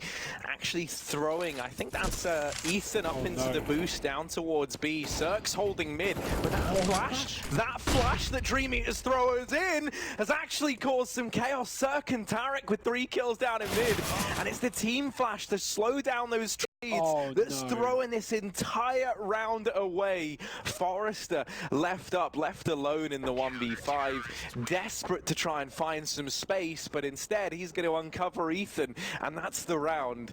NRG 17-16 at the end of the first half at OT. The worst about that is there was no mistake made from Dream Eaters. That flash was just to get them out through, but because Cirque got a kill, they attempt to trade him by getting aggressive. In that process, they move into the sight line of the flash there, and you can see they have to fall back. That gives Cirque more time to react. He gets a second, and Tarek supports him for the third. That is all NRG wanted, and what an unfortunate way to lose a round for Dream Eaters. That literally comes down to the flash just losing them the round, straight up. And like of course, some great shots hit by NRG. Like you said, that's just the worst feeling because you did everything by procedure, by protocol, right? You followed the rule book, you followed the procedures for what's meant to happen when these sorts of things happen, and that ends up being your undoing. So a devastating reason to have that round stripped away from Dream Eaters there, but it happens nonetheless, and now they've got to try and deal with that heading into the second half. That being said, I'm sure they're happy that they got one T-side round, right? Like that was something they struggled on getting for so long in regulation. So they've got one to their name. NRG still leading 17-16. It's first to 19 here to pick up this map, or if it's 18-18, we go to another overtime. That is all for the future, though. Crad gets past that Molotov into the connector safely, so they might not expect him this deep, but Molly up the stairs will section him off. Now they have time to check this corner, but Kinky's pushed up as well. Stan doesn't spot it, he'll check it, but Crad's there. Now that Molotov fades rather, and Kinky can get aggressive to trade. 2-4-0 for Dream Eaters, and a 5-on-3 as NRG decide to bail from this current plan. They need to make sure they have that bomb still under control and that Crad's not pushed up on the flank. He is, but he won't overstep. Start at the bottom of the ladder will allow for a quick rotate towards B, and that will be required because Ethan has taken quite a foothold into this site. He has cleared out everything here. This will allow for the bomb plant, but NRG haven't cleared out short, so even though that's not actually a problem, they need to be aware that it could be. They need to get this kill to Forrester first. Ethan gets close, and Forrester sleeping at the wheel, looks away as Ethan finds a double, and we're suddenly back into the action already. NRG just might salvage around, yeah. Breezy coming in with the bomb plant. Cirque is holding for this rotation, and he spotted Crash. Wasn't able to get the kill, though. Oh, no. And actually, Speedak out from the heavens. No one was keeping an eye on it, and now Ethan alone. He's got to ace it if NRG want to pick this round up. Molotov'd out into the open. They run into his crossfire, and that will be him getting dropped. Dreamy is 17-17, tying things up now. As you say, Hugo, 19 is the magic number we are looking for. 18, and this goes again. We'll head on through to a second overtime. Awesome utility usage though there from the likes of Dream Eaters, right? Like setting up speed with the flashes coming through from Monster, fully blinding NRG on the site. That forced them into pit rather, and just allowed speed to come through the smoke and kill them both. Even the 1v3, the way that they played that at the end was nice, right? Throwing the Molotov in to Graffiti leaves Ethan in a position where he either plays deep Graffiti and just gets mollied away, or has to go running through it, and obviously that leads to him going down. So they play it safe and they get rewarded for it. Speedak is the man to open this round up with the AWP. So already an advantage taken here for Dream Eaters heading into their CT half. And we're on the half that NRG had so much trouble with in regulation, Harry. There are 2 rounds left to be played, and Dream Eaters already have an advantage in one of them. Tarek sprayed down on long as well. The spray finally converted to a kill. That was huge from Saviat actually to get it. Cirque does trade, but it's a 4-on-3. Favor still in the hands of Dream Eaters up on this A bomb site. Flash misses, hits the pole there. Won't make much of a difference anyway. No one's pushed up on long. NRG going to decide to bail back towards that B site, but look at this flank, Harry. Look at Crad in the spawn. He is going to completely cut this one off. He spotted one. He knows there's a second as well, but can just decide to fall back. 4 on 2. Cirque has to get this kill, or this round is going to be done. He has the bomb. Does he want to take the fight, or does he want to bail through the connector and try and get back towards B? It doesn't matter. He's dead. Trying to wait for the flank to come through. Will be dead a few seconds too late. And even though, oh, he doesn't even get the kill. That's so unfortunate. The spray not converted, and Crad a 3-piece in that round. 18 locked in for Dream Eaters, 1 away from the victory that they could have had so long ago.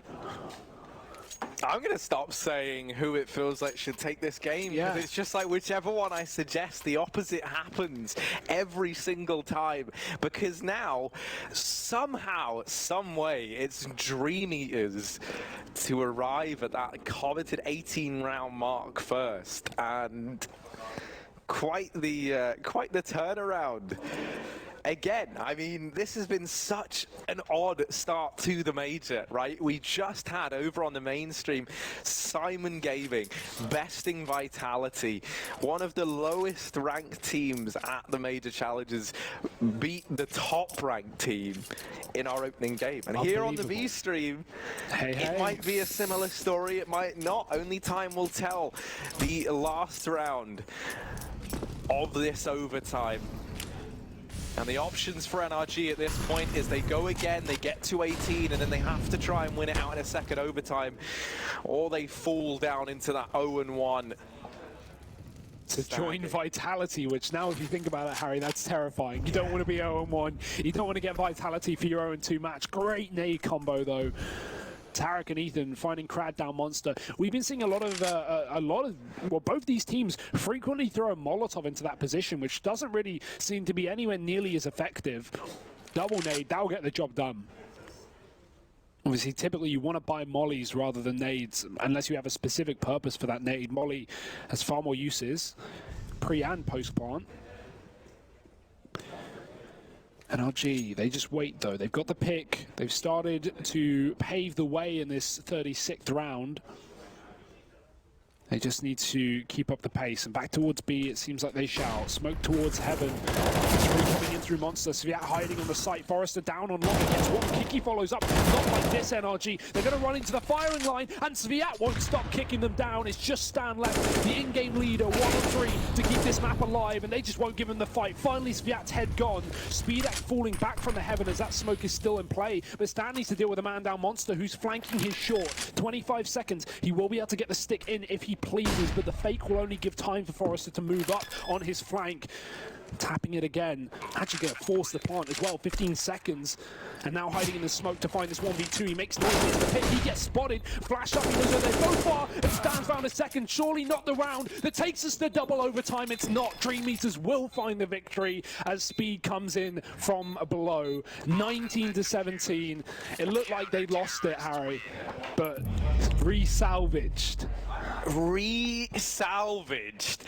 I don't even know what we just saw, but what a game, Hugo. What a series to start this major. And it sets us up for the rest of the day so nicely. I mean, we promised that there would be heartbreak, there would be emotions, there would be everything. And that's just on the card. Great CS. Exactly, Hugo. This is just a bonus, and what a start to the day. We got to have an overtime nice and early. 19 rounds, though, do go the way of Dream Eaters in the end. They move up 1-0. And as you said, down in that 0-1 standing, now we've got Vitality and all the NRG. So, I mean, just what a start to the day. My mind is blowing. This was not how I imagined it would go at all. RIP to everyone's pick'ems all across the world. Yeah. We will now have a short 2-minute silence in there.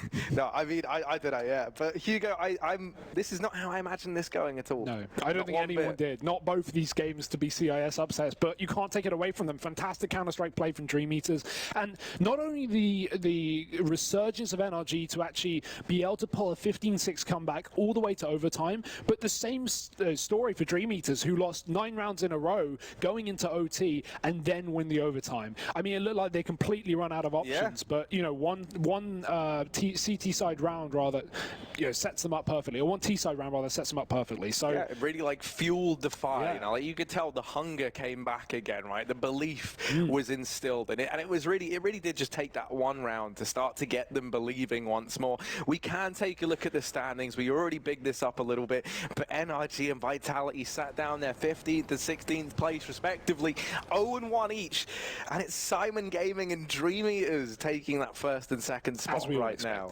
Yeah, these are the standings that we all predicted. We all said this is how they were going to look at the end of the first games.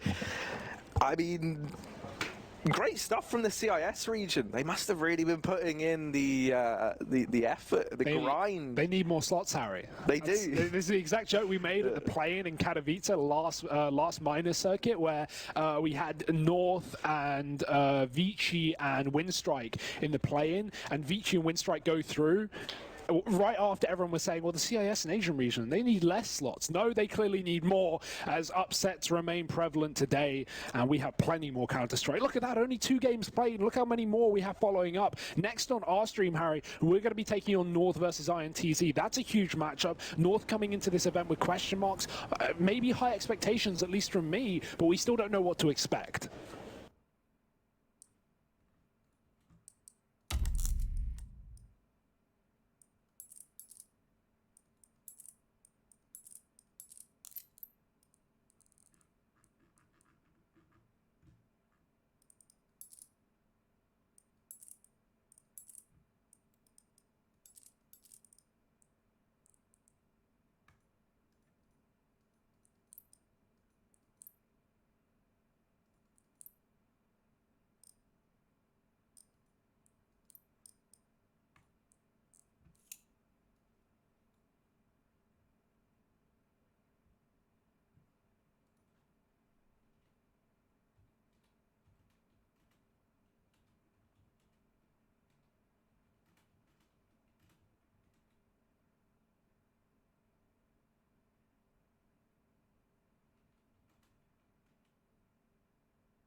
Oh my goodness.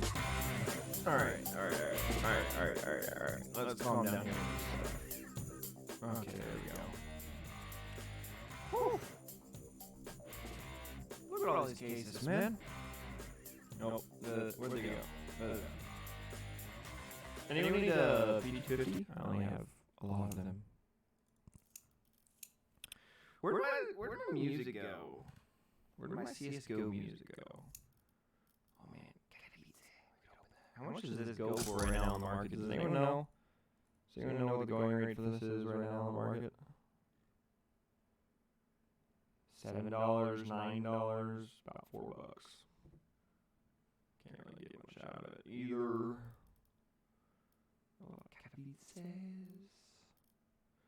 Overpass. Cobble's the one you want to go to, but I don't even think Cobble's in the. It's not even the competitive pool right now. Bastan. That's Train. We got some from 17. No C9. We got a little shark. Man, we got a ton of stuff. What's that? Oh, those are cool. Alright. So here's what we're going to do. We're going to wait a minute. And then when it starts back up, we'll go get it. Because I don't think any of the games are live right now. None of them are live right now. Let me see. Yep. None of them are live. Which is fine.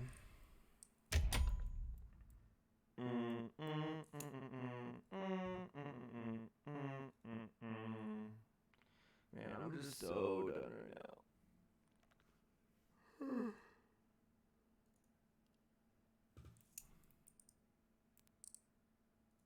So, pick 'em wise. What are we looking at? North, gotta pull out the dub. NRG took the L. They took the L. That's not good. I have neither of those teams going through it, so this one's a big fat X. So I need North to take the dub. And they're playing into the Esports Club. Which should be fine. I don't think that Simon Gaming can pull it off. That's not a rip pick. What are you talking about? What you talking about, Wiz? Oh, hey, fun fact. Look at that. Suspended. Oh well. Yeah. Oh, wait. Let's go over here. Bam, check this out.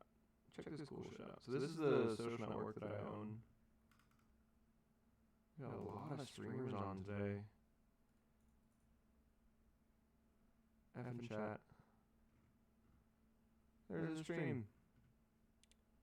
I don't know what this kid was saying. Yee, soldier. We actually have a new code coming out. This is going to be our new script that we're rolling with. Well, it's in the works. We're going to integrate in video publication as well, so it's going to be pretty fun. But streamers, whenever they go live, are thrown up here. What is this dude doing? I usually mute my tires.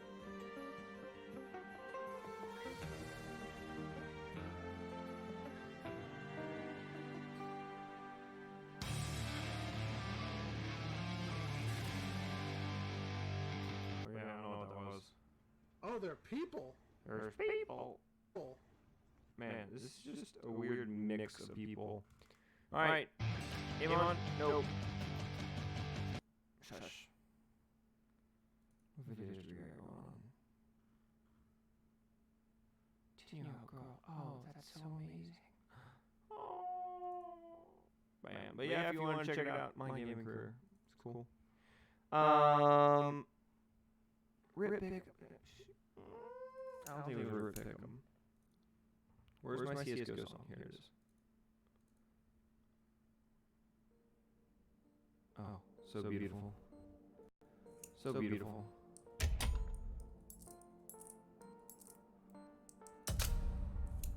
So beautiful.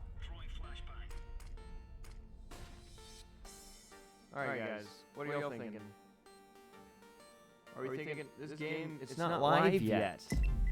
Look at these. Not live yet.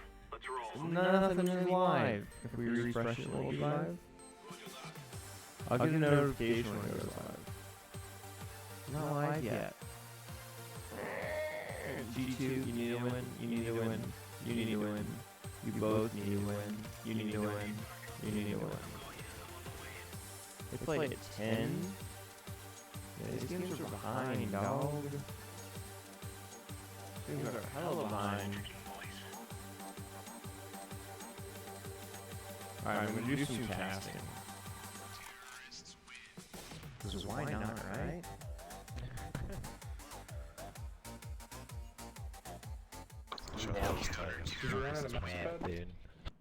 Alright. What's your team spirit, dog? I need a get. Yo, man, we got some gamers up in here. 100% purebred gamers. Kobe, Beef Game. I got this, Mom. Watch this.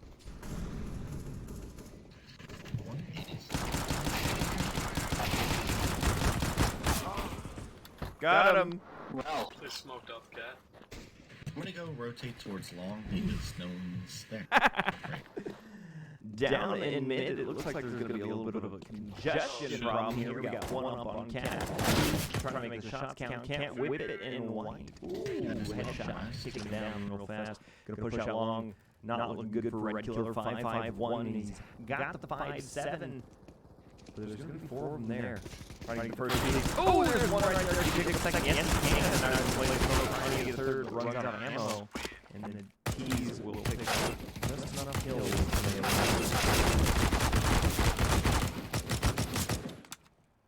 Ooh, baby. Hot spaghetti. Guys, that's some hot spaghetti right there. I like what y'all did. Ow. Got hit.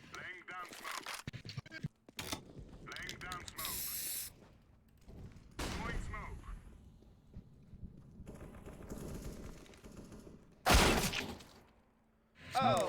Smoke from upper tongue bumping. I don't want to watch myself die. Why am I inside my head? I don't want to be in here. Watch out, one's got auto. Oh, they're getting the cat push going on. That's what's happening. Whoever killed me mid-sentence, I hope to God that you... God damn, that was fucking perfect. Hey, Sizzle, can you please remove your mic from the back of the throw, please? One pushing cat. No.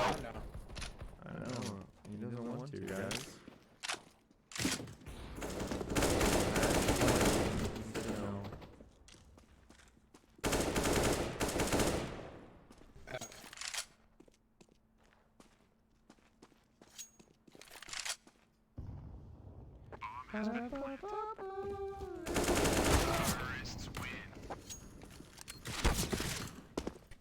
Reset reported.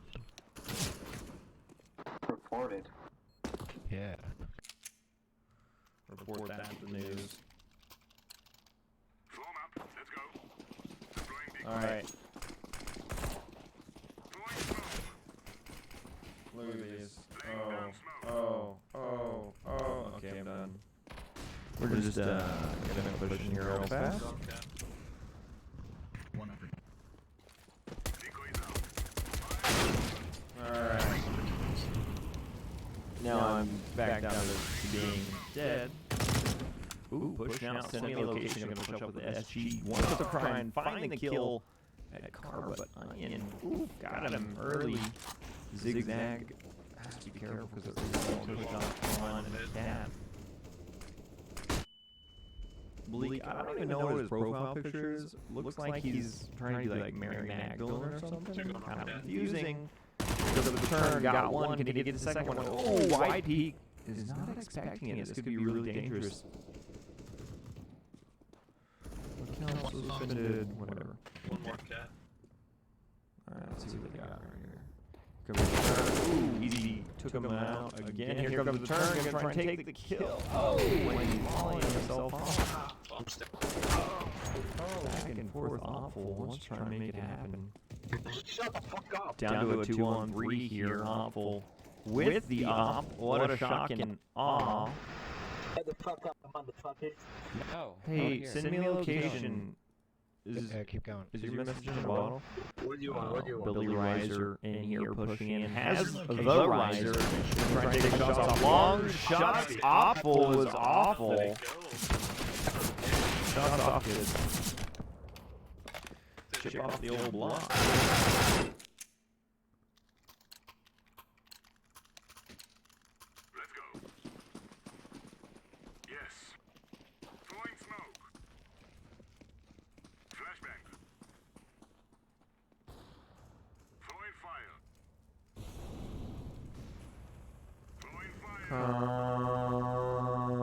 Commentary.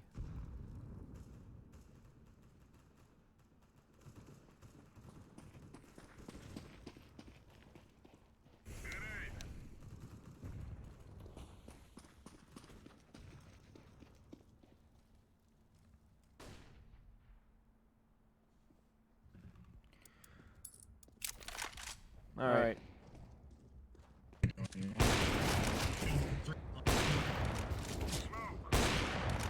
Well, that one really didn't work out well.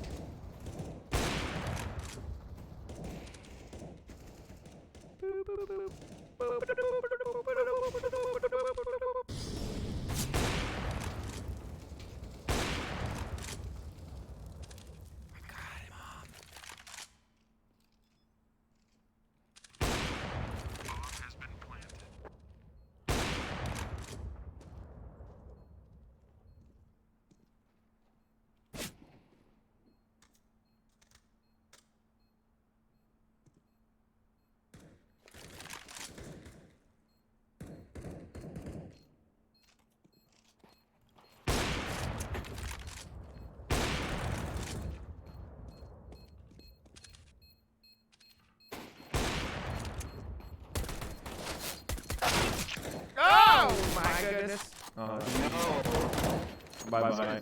On fire. Bye bye. Yo, that guy was on fire.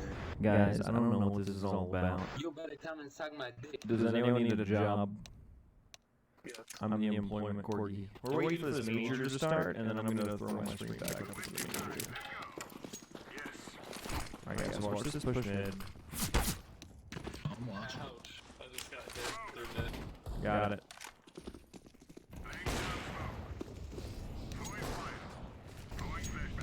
Alright, let's see if it's back live yet.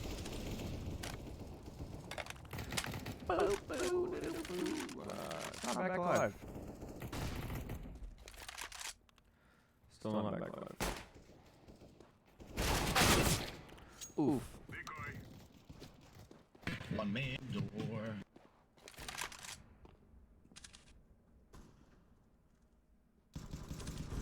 One on. Two on.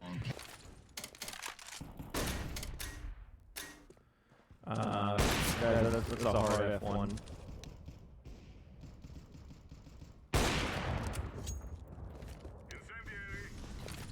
One more mid.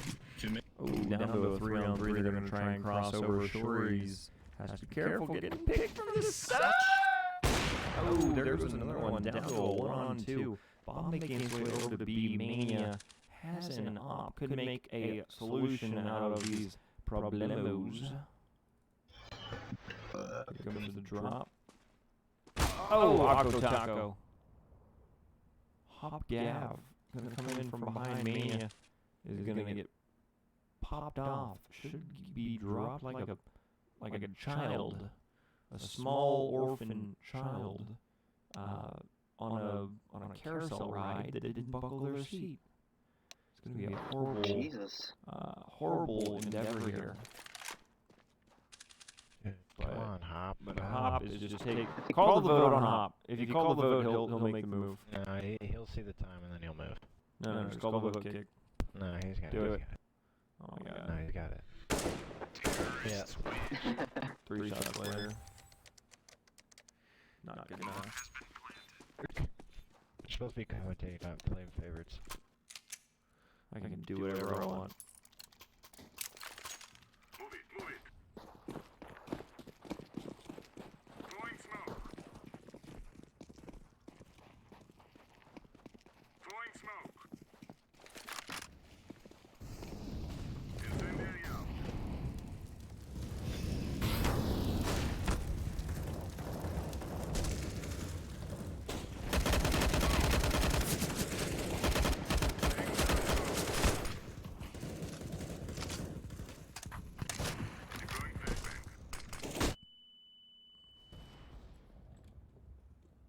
It's about to get real ugly.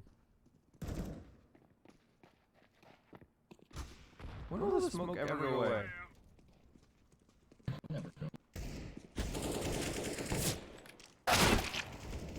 Chef. So fucking sneaky, and then boom. What? You, like you were being so sneaky when you had the whole team go by you and shit, you were just sitting there. Yeah. And then as soon as you Dude, I'm telling you, it's the short legs. It's the short corgi legs.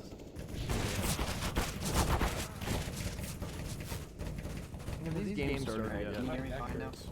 Is it all good? Nope. Does it sound better? Nope. Can't hear What you. I'm trying to say. Try again. Your mic's not working. Can I pay somebody to snap a neck? They won't crack it. It's I pissing think me you off. can. Yeah, I'll do it. I'll do it. Do you like... I got pause. Can I get the instant death package? Yes, that'll be an extra $20. Fuck, I don't think I can do that. I'm sorry, man. Let's go to the movies. I'm waiting for the StarLadder to start. They have a really shitty broadcast. They should fire the person in charge.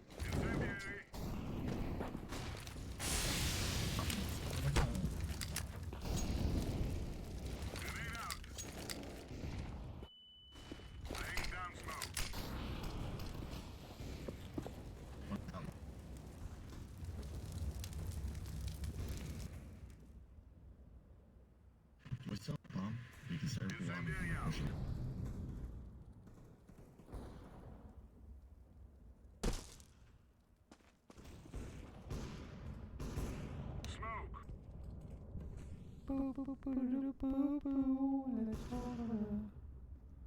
Wait, hey, I found bomb.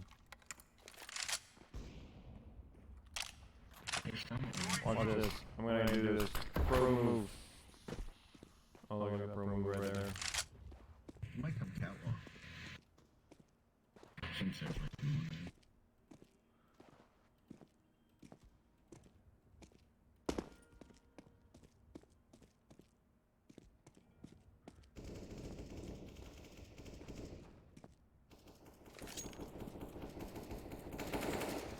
Two mid.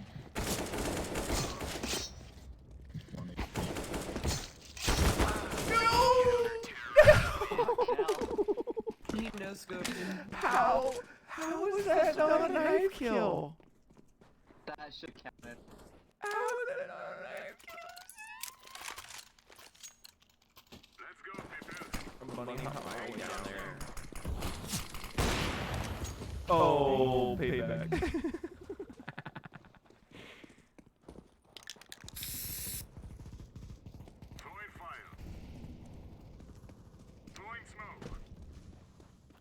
Let's all go to the movies. I'm a little corgi.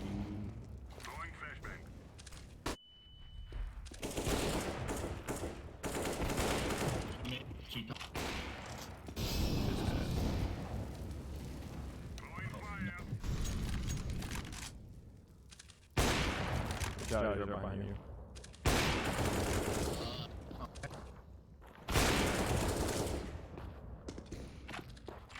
Another one coming up.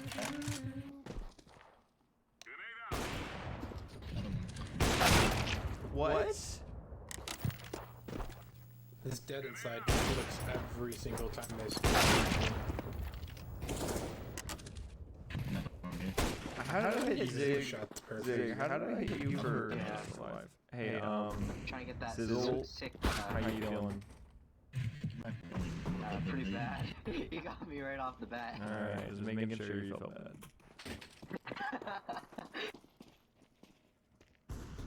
I was right on you, but I guess I accidentally flicked.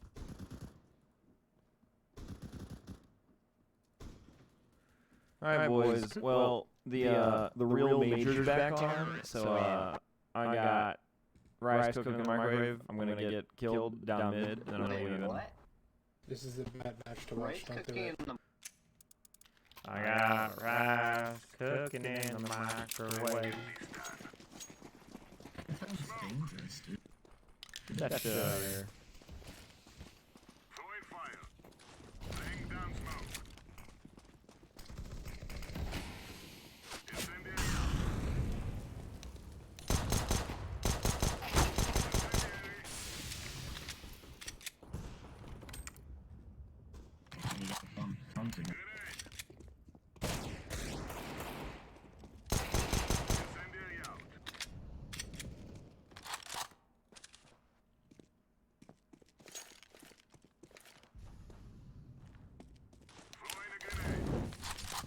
Oh, I hit that rail to bounce it. Wow, I'm just off today. Oh. Hey, Zig, how you doing? They wrap around all the way. Jeez. Alright, guys, check it out. I'm out. Peace out. Y'all have a good day. See you, man. Let's all go to the movies. Let's all go to the movies. Alright, here we go. Challenger stage. Yes, please. There we go.